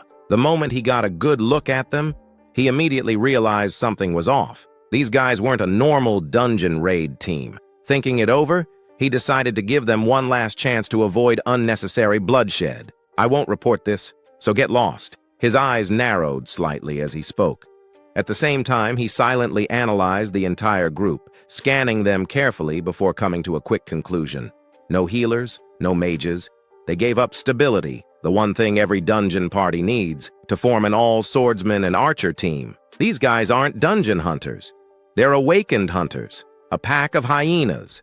Just as he suspected, this was a group that specialized in hunting other awakened players, and judging by their attitudes, they weren't even trying to hide it anymore. Ha! This dumbass actually thinks he's something special. The huge thug let out a loud laugh. Meanwhile, the small blonde-haired guy next to him sneered. "That's your fate, dumbass. If you die here, not even your corpse will be found." For some reason, Shin felt a strange sense of familiarity with this group. Digging through his memories, he remembered something from the past. This exact group had been completely wiped out by the Player Association's strict surveillance. It's been a while, huh? Against groups like this, the archers are always the biggest problem. "Yeah, I already figured that out," Shin responded lightly, his gaze locking onto the archer, a cold, emotionless man who showed no reaction whatsoever to the idea of killing someone. Not wanting to waste any more time, the archer casually drew his bow, speaking in a bored tone. All right, let's wrap this up and move on." But just as he finished, Shin spoke up again, and his words left the entire gang stunned. "That's exactly why I was waiting for you. If I had to get rid of 4 corpses, what better place to do it than here?" A sharp, mocking smile tugged at his lips. The massive thug's face twisted in rage. "You little shit!" With a furious roar, he lunged forward, ready to attack. However, before he could charge, the one-eyed man swiftly blocked him with his sword. "Let's do this the easy way." His voice was cold and composed. The huge thug's eyes widened in frustration. "This is the easy way. I'm going to rip his throat out. Ahead of them, Shin smirked, his words dripping with provocation. Good boy. Listen to your master. Ha! Stop wasting time and just come at me all at once. A thug like the big guy, who was used to throwing his weight around, had no tolerance for this kind of mockery. You better shut your damn mouth. With a furious roar, he planted his foot down, exploded forward like a raging bull, and swung his massive greatsword straight for Shin's torso without hesitation. Survival of the fittest. Is there a better phrase to describe a dungeon? Inside a dungeon, monsters always aim for your life. And in those same dungeons, the artifacts you and everyone else seek exist on the razor's edge of life and death. If you're weak, you die. There are no rules inside the dungeon. So if you want to live, you had to kill. That was the karma from my past life. And it still applies even now. In the end, everything that happens here is just self-defense. The entire gang of thugs stood frozen in shock, their eyes filled with disbelief as they locked onto the scene before them. Just seconds ago, the big guy had charged forward, radiating overwhelming aggression, but now he had been sliced clean in half. Not a single scream escaped him. One sword strike. That was all it took. Shin coldly swept his gaze over the remaining three. What are you standing around for? Come on, all of you, no hesitation. The remaining three immediately backed away, instinctively increasing their distance. After seeing that level of strength, they all understood one thing. If Shin got close, they were dead. Relying on their experience hunting other awakened players, they quickly adjusted their strategy while running. The blue-haired guy barked out orders. Cover us while we reposition. Got it, the archer responded. But internally, his mind was spiraling in confusion. He killed Sanho? Even if the guy was an idiot, Sanho was still level 100, and that kid had only awakened recently. What the hell is going on? The archer couldn't make sense of it. Meanwhile, on Shin's side, he had started spinning his greatsword, its heavy blade whirling through the air like the blades of a helicopter. The sharp winds it generated howled ominously, sending shivers down the spines of those who heard it. Hey now, where are you running off to? Shin teased, his smirk widening. Motherfucker! What kind of monster is this? The archer cursed. Even as he spoke, his hands moved instinctively, drawing his bow and letting loose 2 arrows at blinding speed. But to Shin, it was child's play. With one effortless swing, he sliced both arrows in half before they could even get close. And then, before the archer could react, Shin spun around and hurled his greatsword straight at him. Thud. The sword struck its target.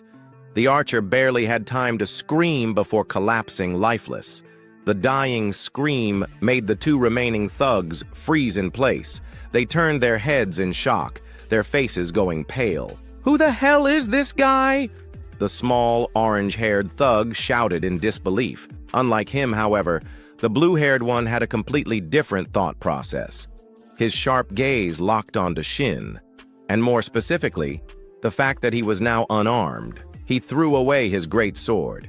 That means he's got no weapon right now. This is the perfect chance to strike. Attack! At his command, both of them charged at the same time. Shin also dashed forward, heading straight for his great sword, which was still lodged in the archer's corpse. The race was on. But just as his fingers brushed the hilt of his weapon, the 2 thugs' blades came slashing toward him. Slash! The sound of steel cutting flesh echoed through the air. A spray of fresh blood splattered onto the ground, but it didn't come from Shin. It came from the archer's corpse. Because in the moment just before the blades reached him, Shin had used his sword as a pivot point, launching himself into the air with an acrobatic flip. You're insane. The orange-haired thug gritted his teeth, stunned that Shin managed to dodge even in that tight window of time. But Shin wasn't interested in conversation. Still midair, he reached down and ripped his great sword out. At that moment, the blue-haired thug, Juntae, suddenly reached out, grabbing the orange-haired one's head from behind. The smaller thug flinched in confusion. Juntae? What the hell are you doing? Before he could react, Juntae shoved him forward like a human meat shield. Slash! The orange-haired thug barely had time to scream before Shin's greatsword cut through him like paper. Just like that, he was gone. Damn. That's some real brotherly love right there. Selling out your own teammate the second things go south, Shin said, mocking. After that, he paused his assault for a moment and casually added, "You guys were selling organs, right?" Juntae's eyes narrowed. Shin smirked. "Yeah. No way in hell people like you would trust each other just out of goodwill. So let me guess. Your real goal was awakening mana stones through organ transplants, right?" For a brief second, Juntae's expression shifted. Shin immediately caught it. Bullseye. Still, Juntae let out a cold chuckle. "So what if you figured it out, huh? You little shit!" As soon as the words left his mouth, Juntae lunged, his sword aimed straight at Shin's chest, and on his lips, a victorious grin. But just when the blade was barely 5 centimeters away from Shin's face, it stopped, frozen in place, unable to move forward even a single inch. Because Crushing Kneel has been activated. A debilitating shock surged through Juntae's body. For the next 4.4 seconds, he was completely paralyzed. Like a statue. Shin took a step forward, looked him in the eye, and spoke. "Let me ask you something." A cold chill crawled up Juntae's spine. He tried to move. Nothing. Tried to speak. Nothing. All he could do was stand there, feeling sweat drip down his face. "What the hell? I'm paralyzed? But how? Those wounds from earlier? No way! Just from those tiny cuts? There's no skill that broken. And what is he talking about? I'm the one who kills. That's how it's always been. I take lives, not the other way around." Yet now, for the first time in his life, he saw the end. And as death loomed closer, his mind flashed back to the past.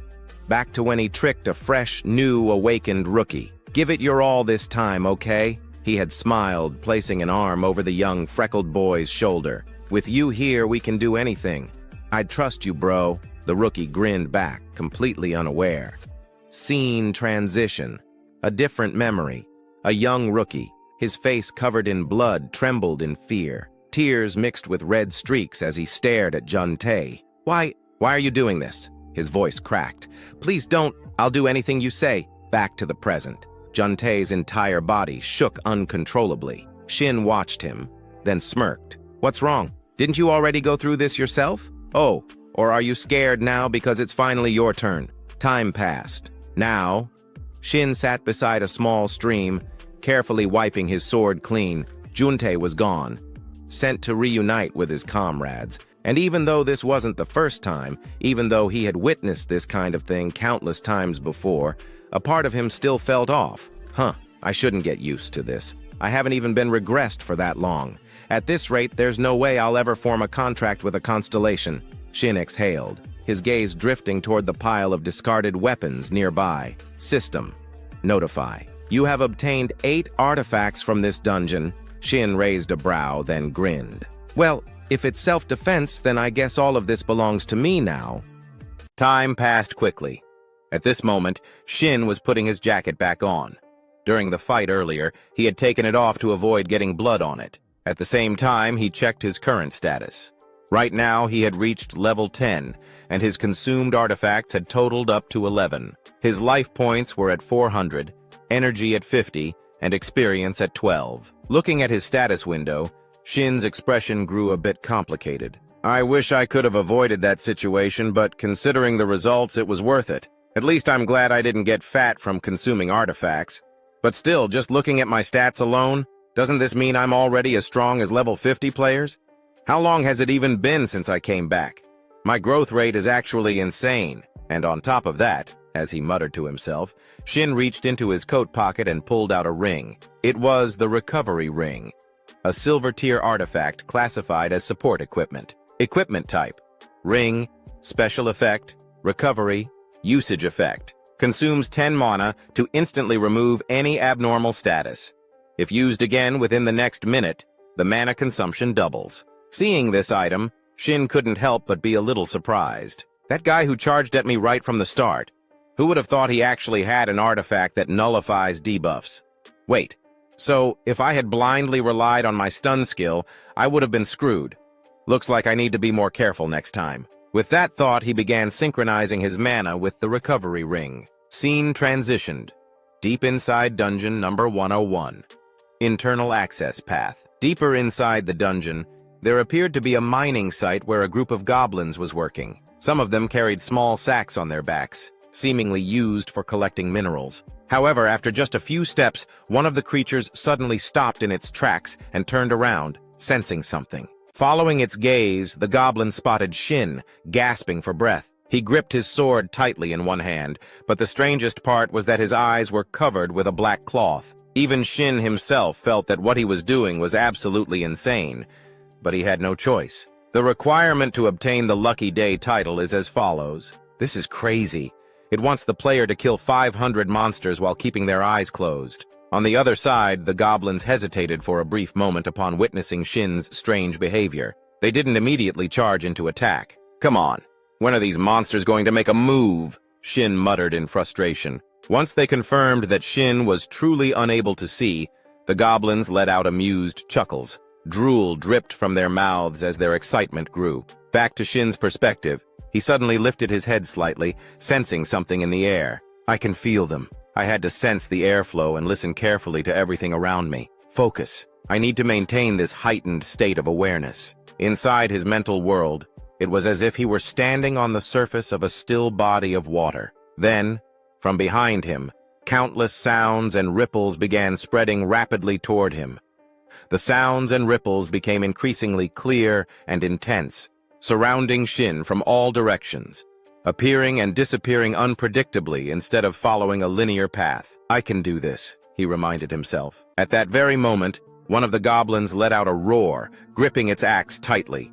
It swung straight at Shin. However, what it didn't know was that Shin's heightened perception had already detected its movement well in advance. Without a moment of hesitation, he swung his sword in a sweeping arc, slicing through the air with breakneck speed. In an instant, 4 goblins were cleaved in half simultaneously. A rain of blood erupted, and the area was instantly suffused with the thick stench of fresh blood. And yet, rather than feeling repulsed, Shin seemed almost exhilarated. This feels damn good, he let out a low chuckle. Just then, a blinding streak of light shot toward him at breakneck speed, aiming straight for his head. For an ordinary person, there would be no time to react. But Shin? Not a chance. The moment it entered his range of perception, Shin's hand snapped up, effortlessly catching the arrow mid-flight before crushing it into pieces in a single motion. The goblin archer in the distance broke into a cold sweat, letting out an unintelligible noise. Back to Shin's perspective, his perception was expanding in all directions,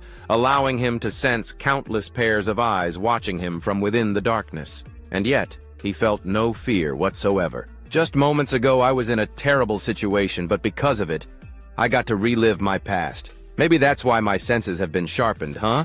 Well, either way, come at me, you bastards! He taunted them outright. And how could these green-skinned creatures possibly hold back after hearing that? With their overwhelming numbers, the goblins charged forward like moths to a flame. But the only thing awaiting them was death. Shin's sword whipped through the air at lightning speed, slashing and cutting down the goblins before they could even get close. His attacks were so relentless and precise that the goblins collapsed into pieces mid-charge, never even realizing how they had died. Rather than slowing down, Shin grinned in exhilaration.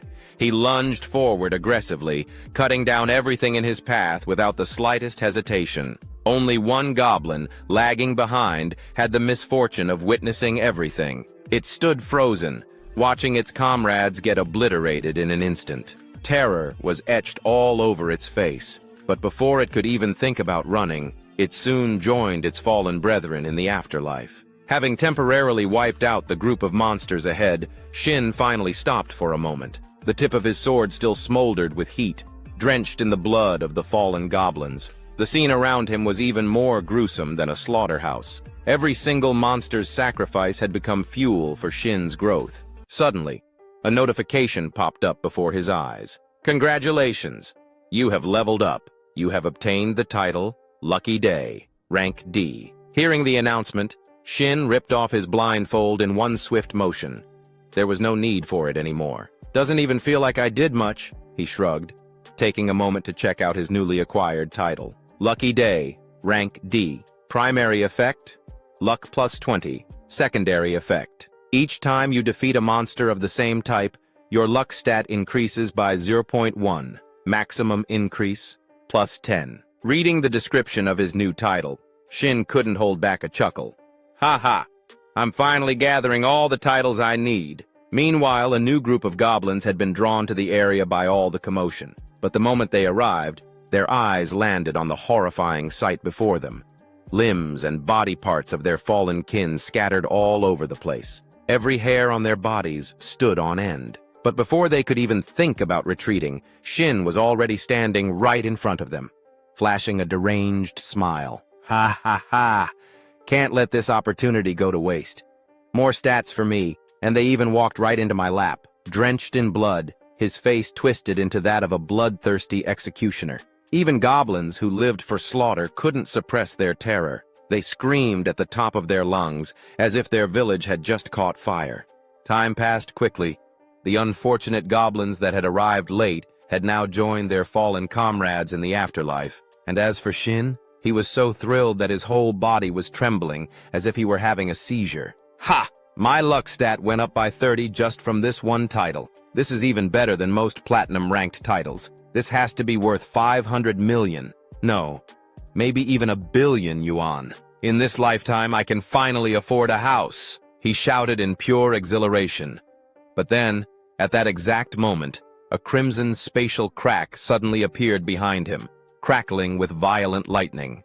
At the same time, a notification popped up before his eyes. The space around you begins to fade. Shin didn't even need the warning. He could already feel the disturbance in the space behind him. His expression instantly stiffened as he whipped around to see what was happening. Cold sweat dripped down his face, and that grin he had just moments ago, it vanished completely. A series of notifications began to appear in front of him. 3 constellations have taken an interest in you. The constellation Dimensional Ruin Cleaner asks, "Are you interested in bringing misfortune to others?" The constellation Grand Voyager of the Void is intrigued by your mysterious nature and wishes to converse. The constellation Goddess of Luck smiles at you while extending her hand. At this moment, the physical manifestations of the 3 constellations stood before Shin. First was the Dimensional Ruin Cleaner, a grotesque entity resembling a giant insect, yet it had a pair of wings and an unnervingly long tail. Next was the Grand Voyager of the Void,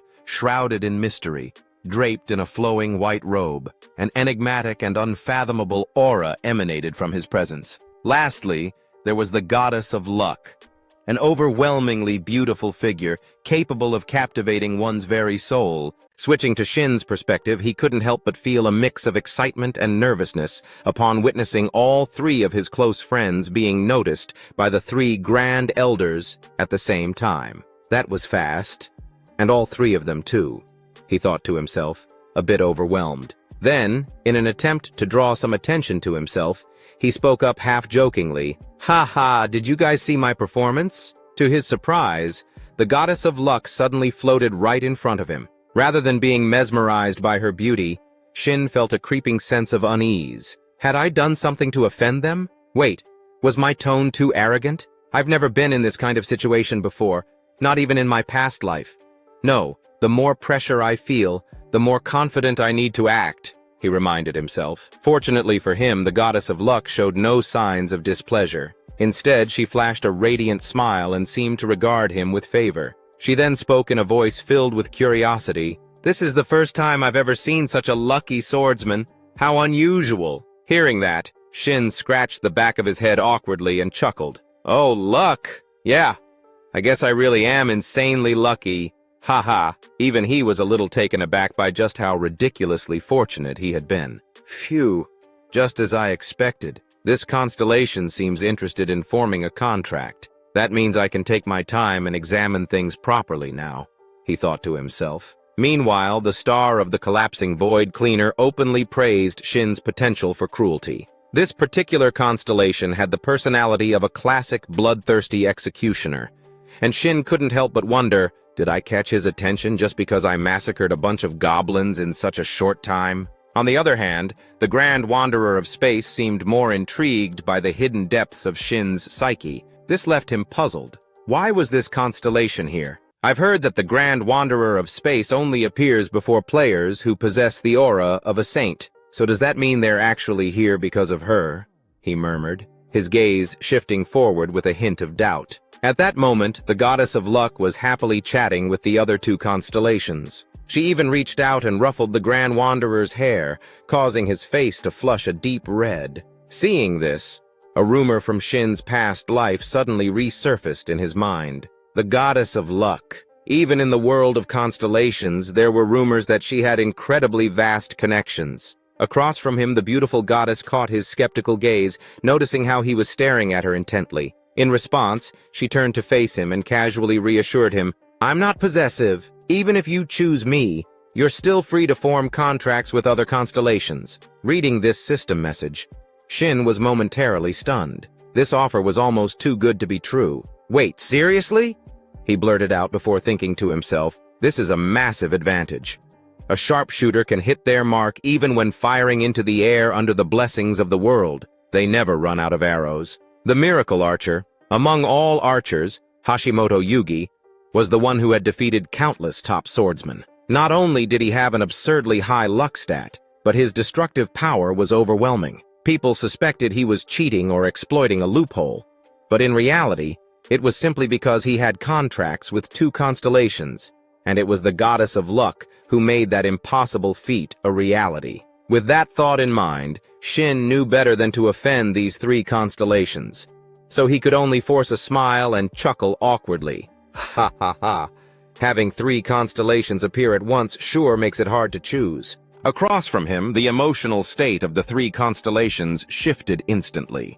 They urged him to cast aside the petty concerns of a mere mortal and make a decision of fate. One of them even began to question whether they had chosen the wrong person. From Shin's perspective, however, it wasn't that he was playing mind games to raise the value of his contract. He was genuinely struggling to make the right choice. The goddess of luck is definitely a good constellation. But if choosing her means no other constellations will appear in the future, then this decision is practically locking in my entire fate as a player. Over the 10 years I spent as a player, only one constellation ever approached me, the model student who succeeded late in life. When he appeared, it was like a beacon of salvation. I was overwhelmed with joy. No matter how much I struggled, I believed that the future would be bright. But nothing ever changed. Not until I turned 55. That's right. I never got any real benefit from my constellation. The activation condition was absurd. The ability required me to reach level 850 before it would double all stat effects from artifacts and titles for my entire life. I couldn't use the constellation's most important power. No, more than that, I didn't even dare to dream of using it. But in the end, maybe that constellation was the reason I got to turn back time. So, for that, I'm grateful. Which is why, this time, I had to be more careful than ever. From now on, I had to accept that there won't be another chance to rewind time. As he thought this, he carefully studied the three constellations before him. Should I choose divine power, destructive power, or luck? And just like that, after a brief moment of contemplation, Shin made his decision. Without hesitation, he pressed the confirmation button on the system screen. Immediately, a notification popped up. You have signed a contract with the constellation, Goddess of Luck. Once the contract is established, even if the player dies, it will remain in effect for 30 years without disappearing. In another realm, an entity was closely monitoring the contract between the reincarnated player and the Goddess of Luck. Shin, friendly constellations sincerely congratulate your contract and wish for your victory. Hostile constellations have decided to use their players to hinder your growth. A series of notifications flooded the screen, causing Shin to glance nervously at the bright red warning messages before him. Haha, what the hell is this? Why am I suddenly attracting so much attention?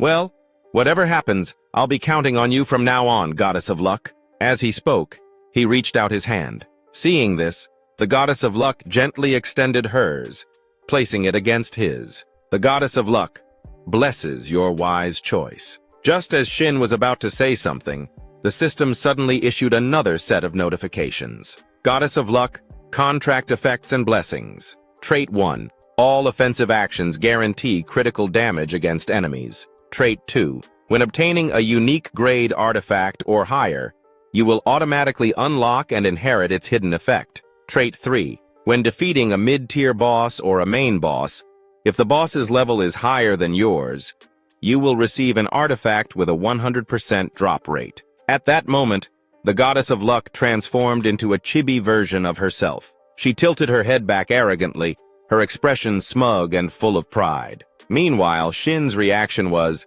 "Wow, what the hell is this? Why are these abilities so overpowered?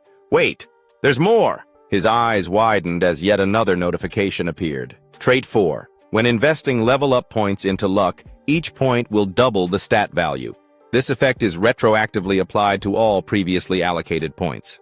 Shin's jaw dropped. Looking at the 4 contract traits granted by the Goddess of Luck, Shin was so overjoyed that he cried like a baby. Guaranteed critical hits and artifact drops? You've really had it rough, Shin. As he spoke, he felt like his life was only now truly beginning. Then, out of nowhere, the Goddess of Luck turned to him and asked, "The Goddess of Luck inquires, what will you do about the offers from the other constellations?" To Shin, after witnessing firsthand what he had gained from the Goddess of Luck, why would he even care about the other two? He turned around and dismissively waved his hand. "Ah, it's fine. You two can leave now. I need to focus on the goddess." Hearing this, the other two constellations immediately bristled with irritation. The Grand Voyager of Space. Take a number. See you next time. The Spatial Collapse. Janitor. Warning. One day, I will take something from you. Be prepared. Meanwhile, the Goddess of Luck clapped her hands in delight, amused by his unwavering determination. With this effect, you don't need to be greedy, for now, she thought. Shin nodded in agreement, reminding himself, no need to rush. Better opportunities will come. Time flew by in an instant, and the scene shifted. Now, in the boss room of dungeon number 101, Shin was locked in combat with the dungeon's final boss, a green-skinned monster. The clash of their weapons rang through the air, each impact creating ear-splitting echoes and unleashing shockwaves across the battlefield. Off to the side, the Goddess of Luck watched, completely dazed. Meanwhile, Shin only grew more exhilarated the longer he fought. Is this really all the final boss has to offer? Come on, give me more, you weakling! With a mighty swing, he slashed his sword forward, forcing the green-skinned monster to raise its twin battle axes in a desperate attempt to block the attack. This was the final boss of the dungeon, the greedy Goblin Warlord. Next, the Goblin Warlord channeled all its strength into its arms and shoved Shin backward.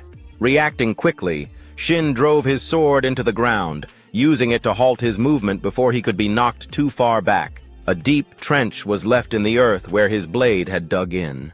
Then, the Goblin Warlord suddenly threw its head back and let out a deafening shriek. Its eyes blazed a furious red as a system notification appeared before Shin. The Goblin Warlord has inflicted weakness and oppression on you. You have been paralyzed. From Shin's perspective, however, this was nothing new. Thanks to his experiences from his previous life, he had long anticipated this move. It's trying to break my will to fight. Muttering under his breath, he activated his recovery skill. Recover. At the same time, the Goblin Warlord refused to give him any breathing room. With a ferocious charge, it swung its battle axe downward in a crushing blow. The sheer force of the attack shattered the ground beneath them, sending sharp shards of rock flying in all directions. However, as the Goblin Warlord surveyed the aftermath, a flicker of confusion crossed its face. It hadn't felt the sensation of hitting anything solid, and sure enough, Shin's voice rang out, completely unfazed. This skill has a clear limit. It can't completely lock down movement. Guess it's only good for dealing with small fry, huh? At that moment, Shin had already braced his sword against the Goblin Warlord's axe, stopping it from being retracted. The reason he could move despite the paralysis? His recovery ring. This was the same ring he had obtained after dealing with those thugs earlier. Thanks to its anti-CC effect, the moment he was paralyzed, the status ailment was immediately lifted. All right, let's test my luck, Shin murmured as he steadied his grip on his sword. Meanwhile, the Goblin Warlord's face drained of all color. Panicking, it attempted to inflict weakness on him again. However, this time, Shin simply smirked coldly. You think that trick will work twice? With a lightning-fast dash forward, Shin slashed his blade across its chest, carving a deep wound into its left side. The goblin warlord let out a blood-curdling scream as pain surged through its body. Without wasting a second, Shin activated his skill, Demon Breaker. The effect was immediate. The goblin warlord was paralyzed for 2 whole seconds. Seeing the opportunity, Shin lunged forward. His sword became a blur, striking with machine-like precision and speed, as if it were a high-powered milling cutter tearing through steel. Only 2 seconds, then let's make it 4. With that, he applied a delay effect, extending the paralysis for another 2 seconds. The goblin warlord's face froze in sheer disbelief. It couldn't move a muscle, but that wasn't the end. Shin immediately picked up speed, darting around the stunned goblin and launching a flurry of attacks from every possible angle. Secondary delay effect activated. 90% chance of prolonging paralysis. Success! Ha! Got it again, Shin smirked. Time passed swiftly, and in the end, the goblin warlord could no longer withstand Shin's relentless assault. It fell with a final pitiful groan, departing for its next reincarnation. The moment its body hit the ground, a system notification flashed before Shin's eyes. Congratulations! You have cleared the Dark Swamp Goblin Dungeon. You have leveled up. You have received the D rank title. Don't touch me. Title description: Luck plus 30, Evasion plus 10. Additional effect: you may enhance one chosen skill once. The enhancement level is based on the system's designated scaling for players. Shin collapsed onto the ground, completely exhausted from the constant battles since the start of the dungeon. They say youth should be spent working hard, but at this rate I'm pushing my body to the limit, he groaned, complaining to himself. Standing beside him, the lucky goddess clapped her hands and cheerfully encouraged him. The lucky goddess says that as long as you try, fortune will follow. Shin rolled his eyes. At this point, I should just call this an ability of mine. In response, the lucky goddess puffed up with pride. The lucky goddess says that luck is a skill, and she is delighted to see it following you. In fact, she firmly believes it's all thanks to her. Shin sighed but didn't argue. Instead, he quickly opened his stats window. First things first, let's dump my points into luck. As he allocated the points, his luck stat finally surpassed 100. Once a stat exceeds 100, an adjustment occurs, amplifying its effects by an extra 10%. For most stats like evasion, this meant a higher chance to dodge attacks. But for luck, it directly influenced drop rates. And as if the system wanted to prove his point, a faint glow suddenly radiated from the goblin warlord's massive shield, an item it hadn't even gotten the chance to use during the fight. Shin glanced at it, and instantly, a window popped up, revealing the item's details. Cudness Shield. Silver Artifact. Type: Secondary Equipment. Shield. Special Effect: Sacrifice. Defense: plus 20. Description: a shield left behind by a goblin warrior named Cudness. It fortifies itself using mana and converts received damage into healing. However, the entire process consumes an equivalent amount of mana. Shin whistled in admiration. Now this is one hell of a shield. It seemed like this item was specifically designed for tank-type players. However, Shin had no complaints about obtaining it. After all, it's a guaranteed drop, thanks to the goddess. So that means luck affects the drop rate of artifacts, right? One thing's for sure, this is even more troublesome than when I was contracted with the constellation of the late-blooming model student. With that thought in mind, he activated his skill, Devour, to absorb the shield's attributes. Meanwhile, the goddess of luck suddenly lunged forward, hugging him tightly and rubbing her cheek against his. Time quickly passed, and the scene transitioned to the interior of the Q area building. At this moment, Shin was there, trying to explain something. However, he was immediately rejected by a female employee, her eyes heavy with exhaustion. "No way," she said, shaking her head. Standing across from her, Shin persisted. "I understand what you're trying to say, but look, I have my reasons." Before he could finish, the woman cut him off. "I'm sorry, but can you reconsider? I'm about to lose my mind. I don't even know how many corpses I've seen this week." Hearing that, cold sweat dripped down Shin's face. He muttered to himself, "I can't let things go off track from here. To understand how things got to this point, we need to rewind to 2 hours earlier. on the Hanam Expressway. Seated inside a car, Shin was reminiscing about the ordinary moment when he devoured the shield. I was worried since it was a goblin's shield, but a simple meal of kimchi and white rice, a classic peninsula-style dish. At least there was kimchi with the rice. Thinking about this, Shin's car suddenly came to a halt, shaking violently. A moment later, the control panel lit up with a flood of crimson warning icons, startling him into shouting, "What the hell? Why are all these warning lights on?" "Is it finally time to get a new car?" he muttered to himself, but quickly shook his head. No.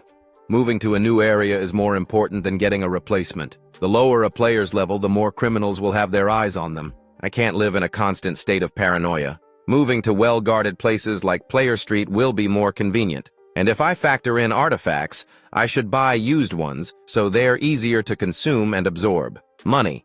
I need a ton of money, and I need it fast. There's only one place I can get that kind of cash. The system appeared when the player era began, bringing with it a slew of quests. The organization overseeing all of these missions was none other than the Player Association. If it's a system managed by the association, I can make it work. Here I come. Quest Zone. With that thought, Shin floored the gas pedal, racing toward the Player Association. Back in the present, being rejected right at the entrance crushed his dreams of quick riches. Across from him, the dark-eyed employee desperately tried to knock some sense into him. "So, please, enter a dungeon appropriate for your level. Why on earth would you go into a level 100 zone? Besides, you're not even ranked yet." In response, Shin pulled out his best pleading face. "I won't cause any trouble. I swear. Please trust me. Maybe I'm only level 17, but with my current skills, going into a low-level area would be a complete waste of time." From the employee's perspective, she was practically on the verge of tears. Her entire body trembled as she weakly pointed to the side, her voice quivering. "Yesterday someone said the exact same thing. Guess what happened to them? So please, just go somewhere appropriate for your level." Seeing her like this, Shin could somewhat understand her reasoning. I get why she's acting this way. Too many players overestimate themselves and end up dying like idiots. But in moments like these, you just have to grow a thick skin. With that in mind, he put on a face so convincingly trustworthy, it could rival a shady multi-level marketer's. Then, with absolute certainty, he declared, "No, absolutely not." At that moment, a purple-haired girl overheard the commotion and approached. "What's going on here?" she asked. Hearing this, the black-haired employee quickly turned to her, shaking her head. "Hello! It's nothing, really." This purple-haired girl was Miso, a member of the Eden Guild, a level 100 player, and an A+ ranker. When Shin recognized her face, his eyes flickered with shock for a brief moment as he realized who she was. She's called the Slaughter God Archer, Kim Miso, the first level 100 player to reach A+ rank and earn the title Divine Archer, a rising star. But more than her skill, what truly makes her stand out is the fact that she's the daughter of Kim Yun-cho, the chairman of Holy Biotech. That means she's also known by another alias, Shadow Reaper, alongside Shinty Rei, the country's top assassin player, and Do Jinho, one of South Korea's best swordsmen. Her family holds the most shares in the Eden Guild. You could say she's the most privileged player in history. Miso, noticing Shin staring at her, turned to him and asked, "This is our first time meeting, isn't it? I've been watching for a while. Why are you insisting on taking a level 100 quest?" Without hesitation, Shin replied, "Because it pays well." At that moment, he caught the murmurs of nearby players. "Whoa, Kim Miso is the one who started the conversation? But what's with that guy's attitude? Is he insane?" "Hey, just drop it.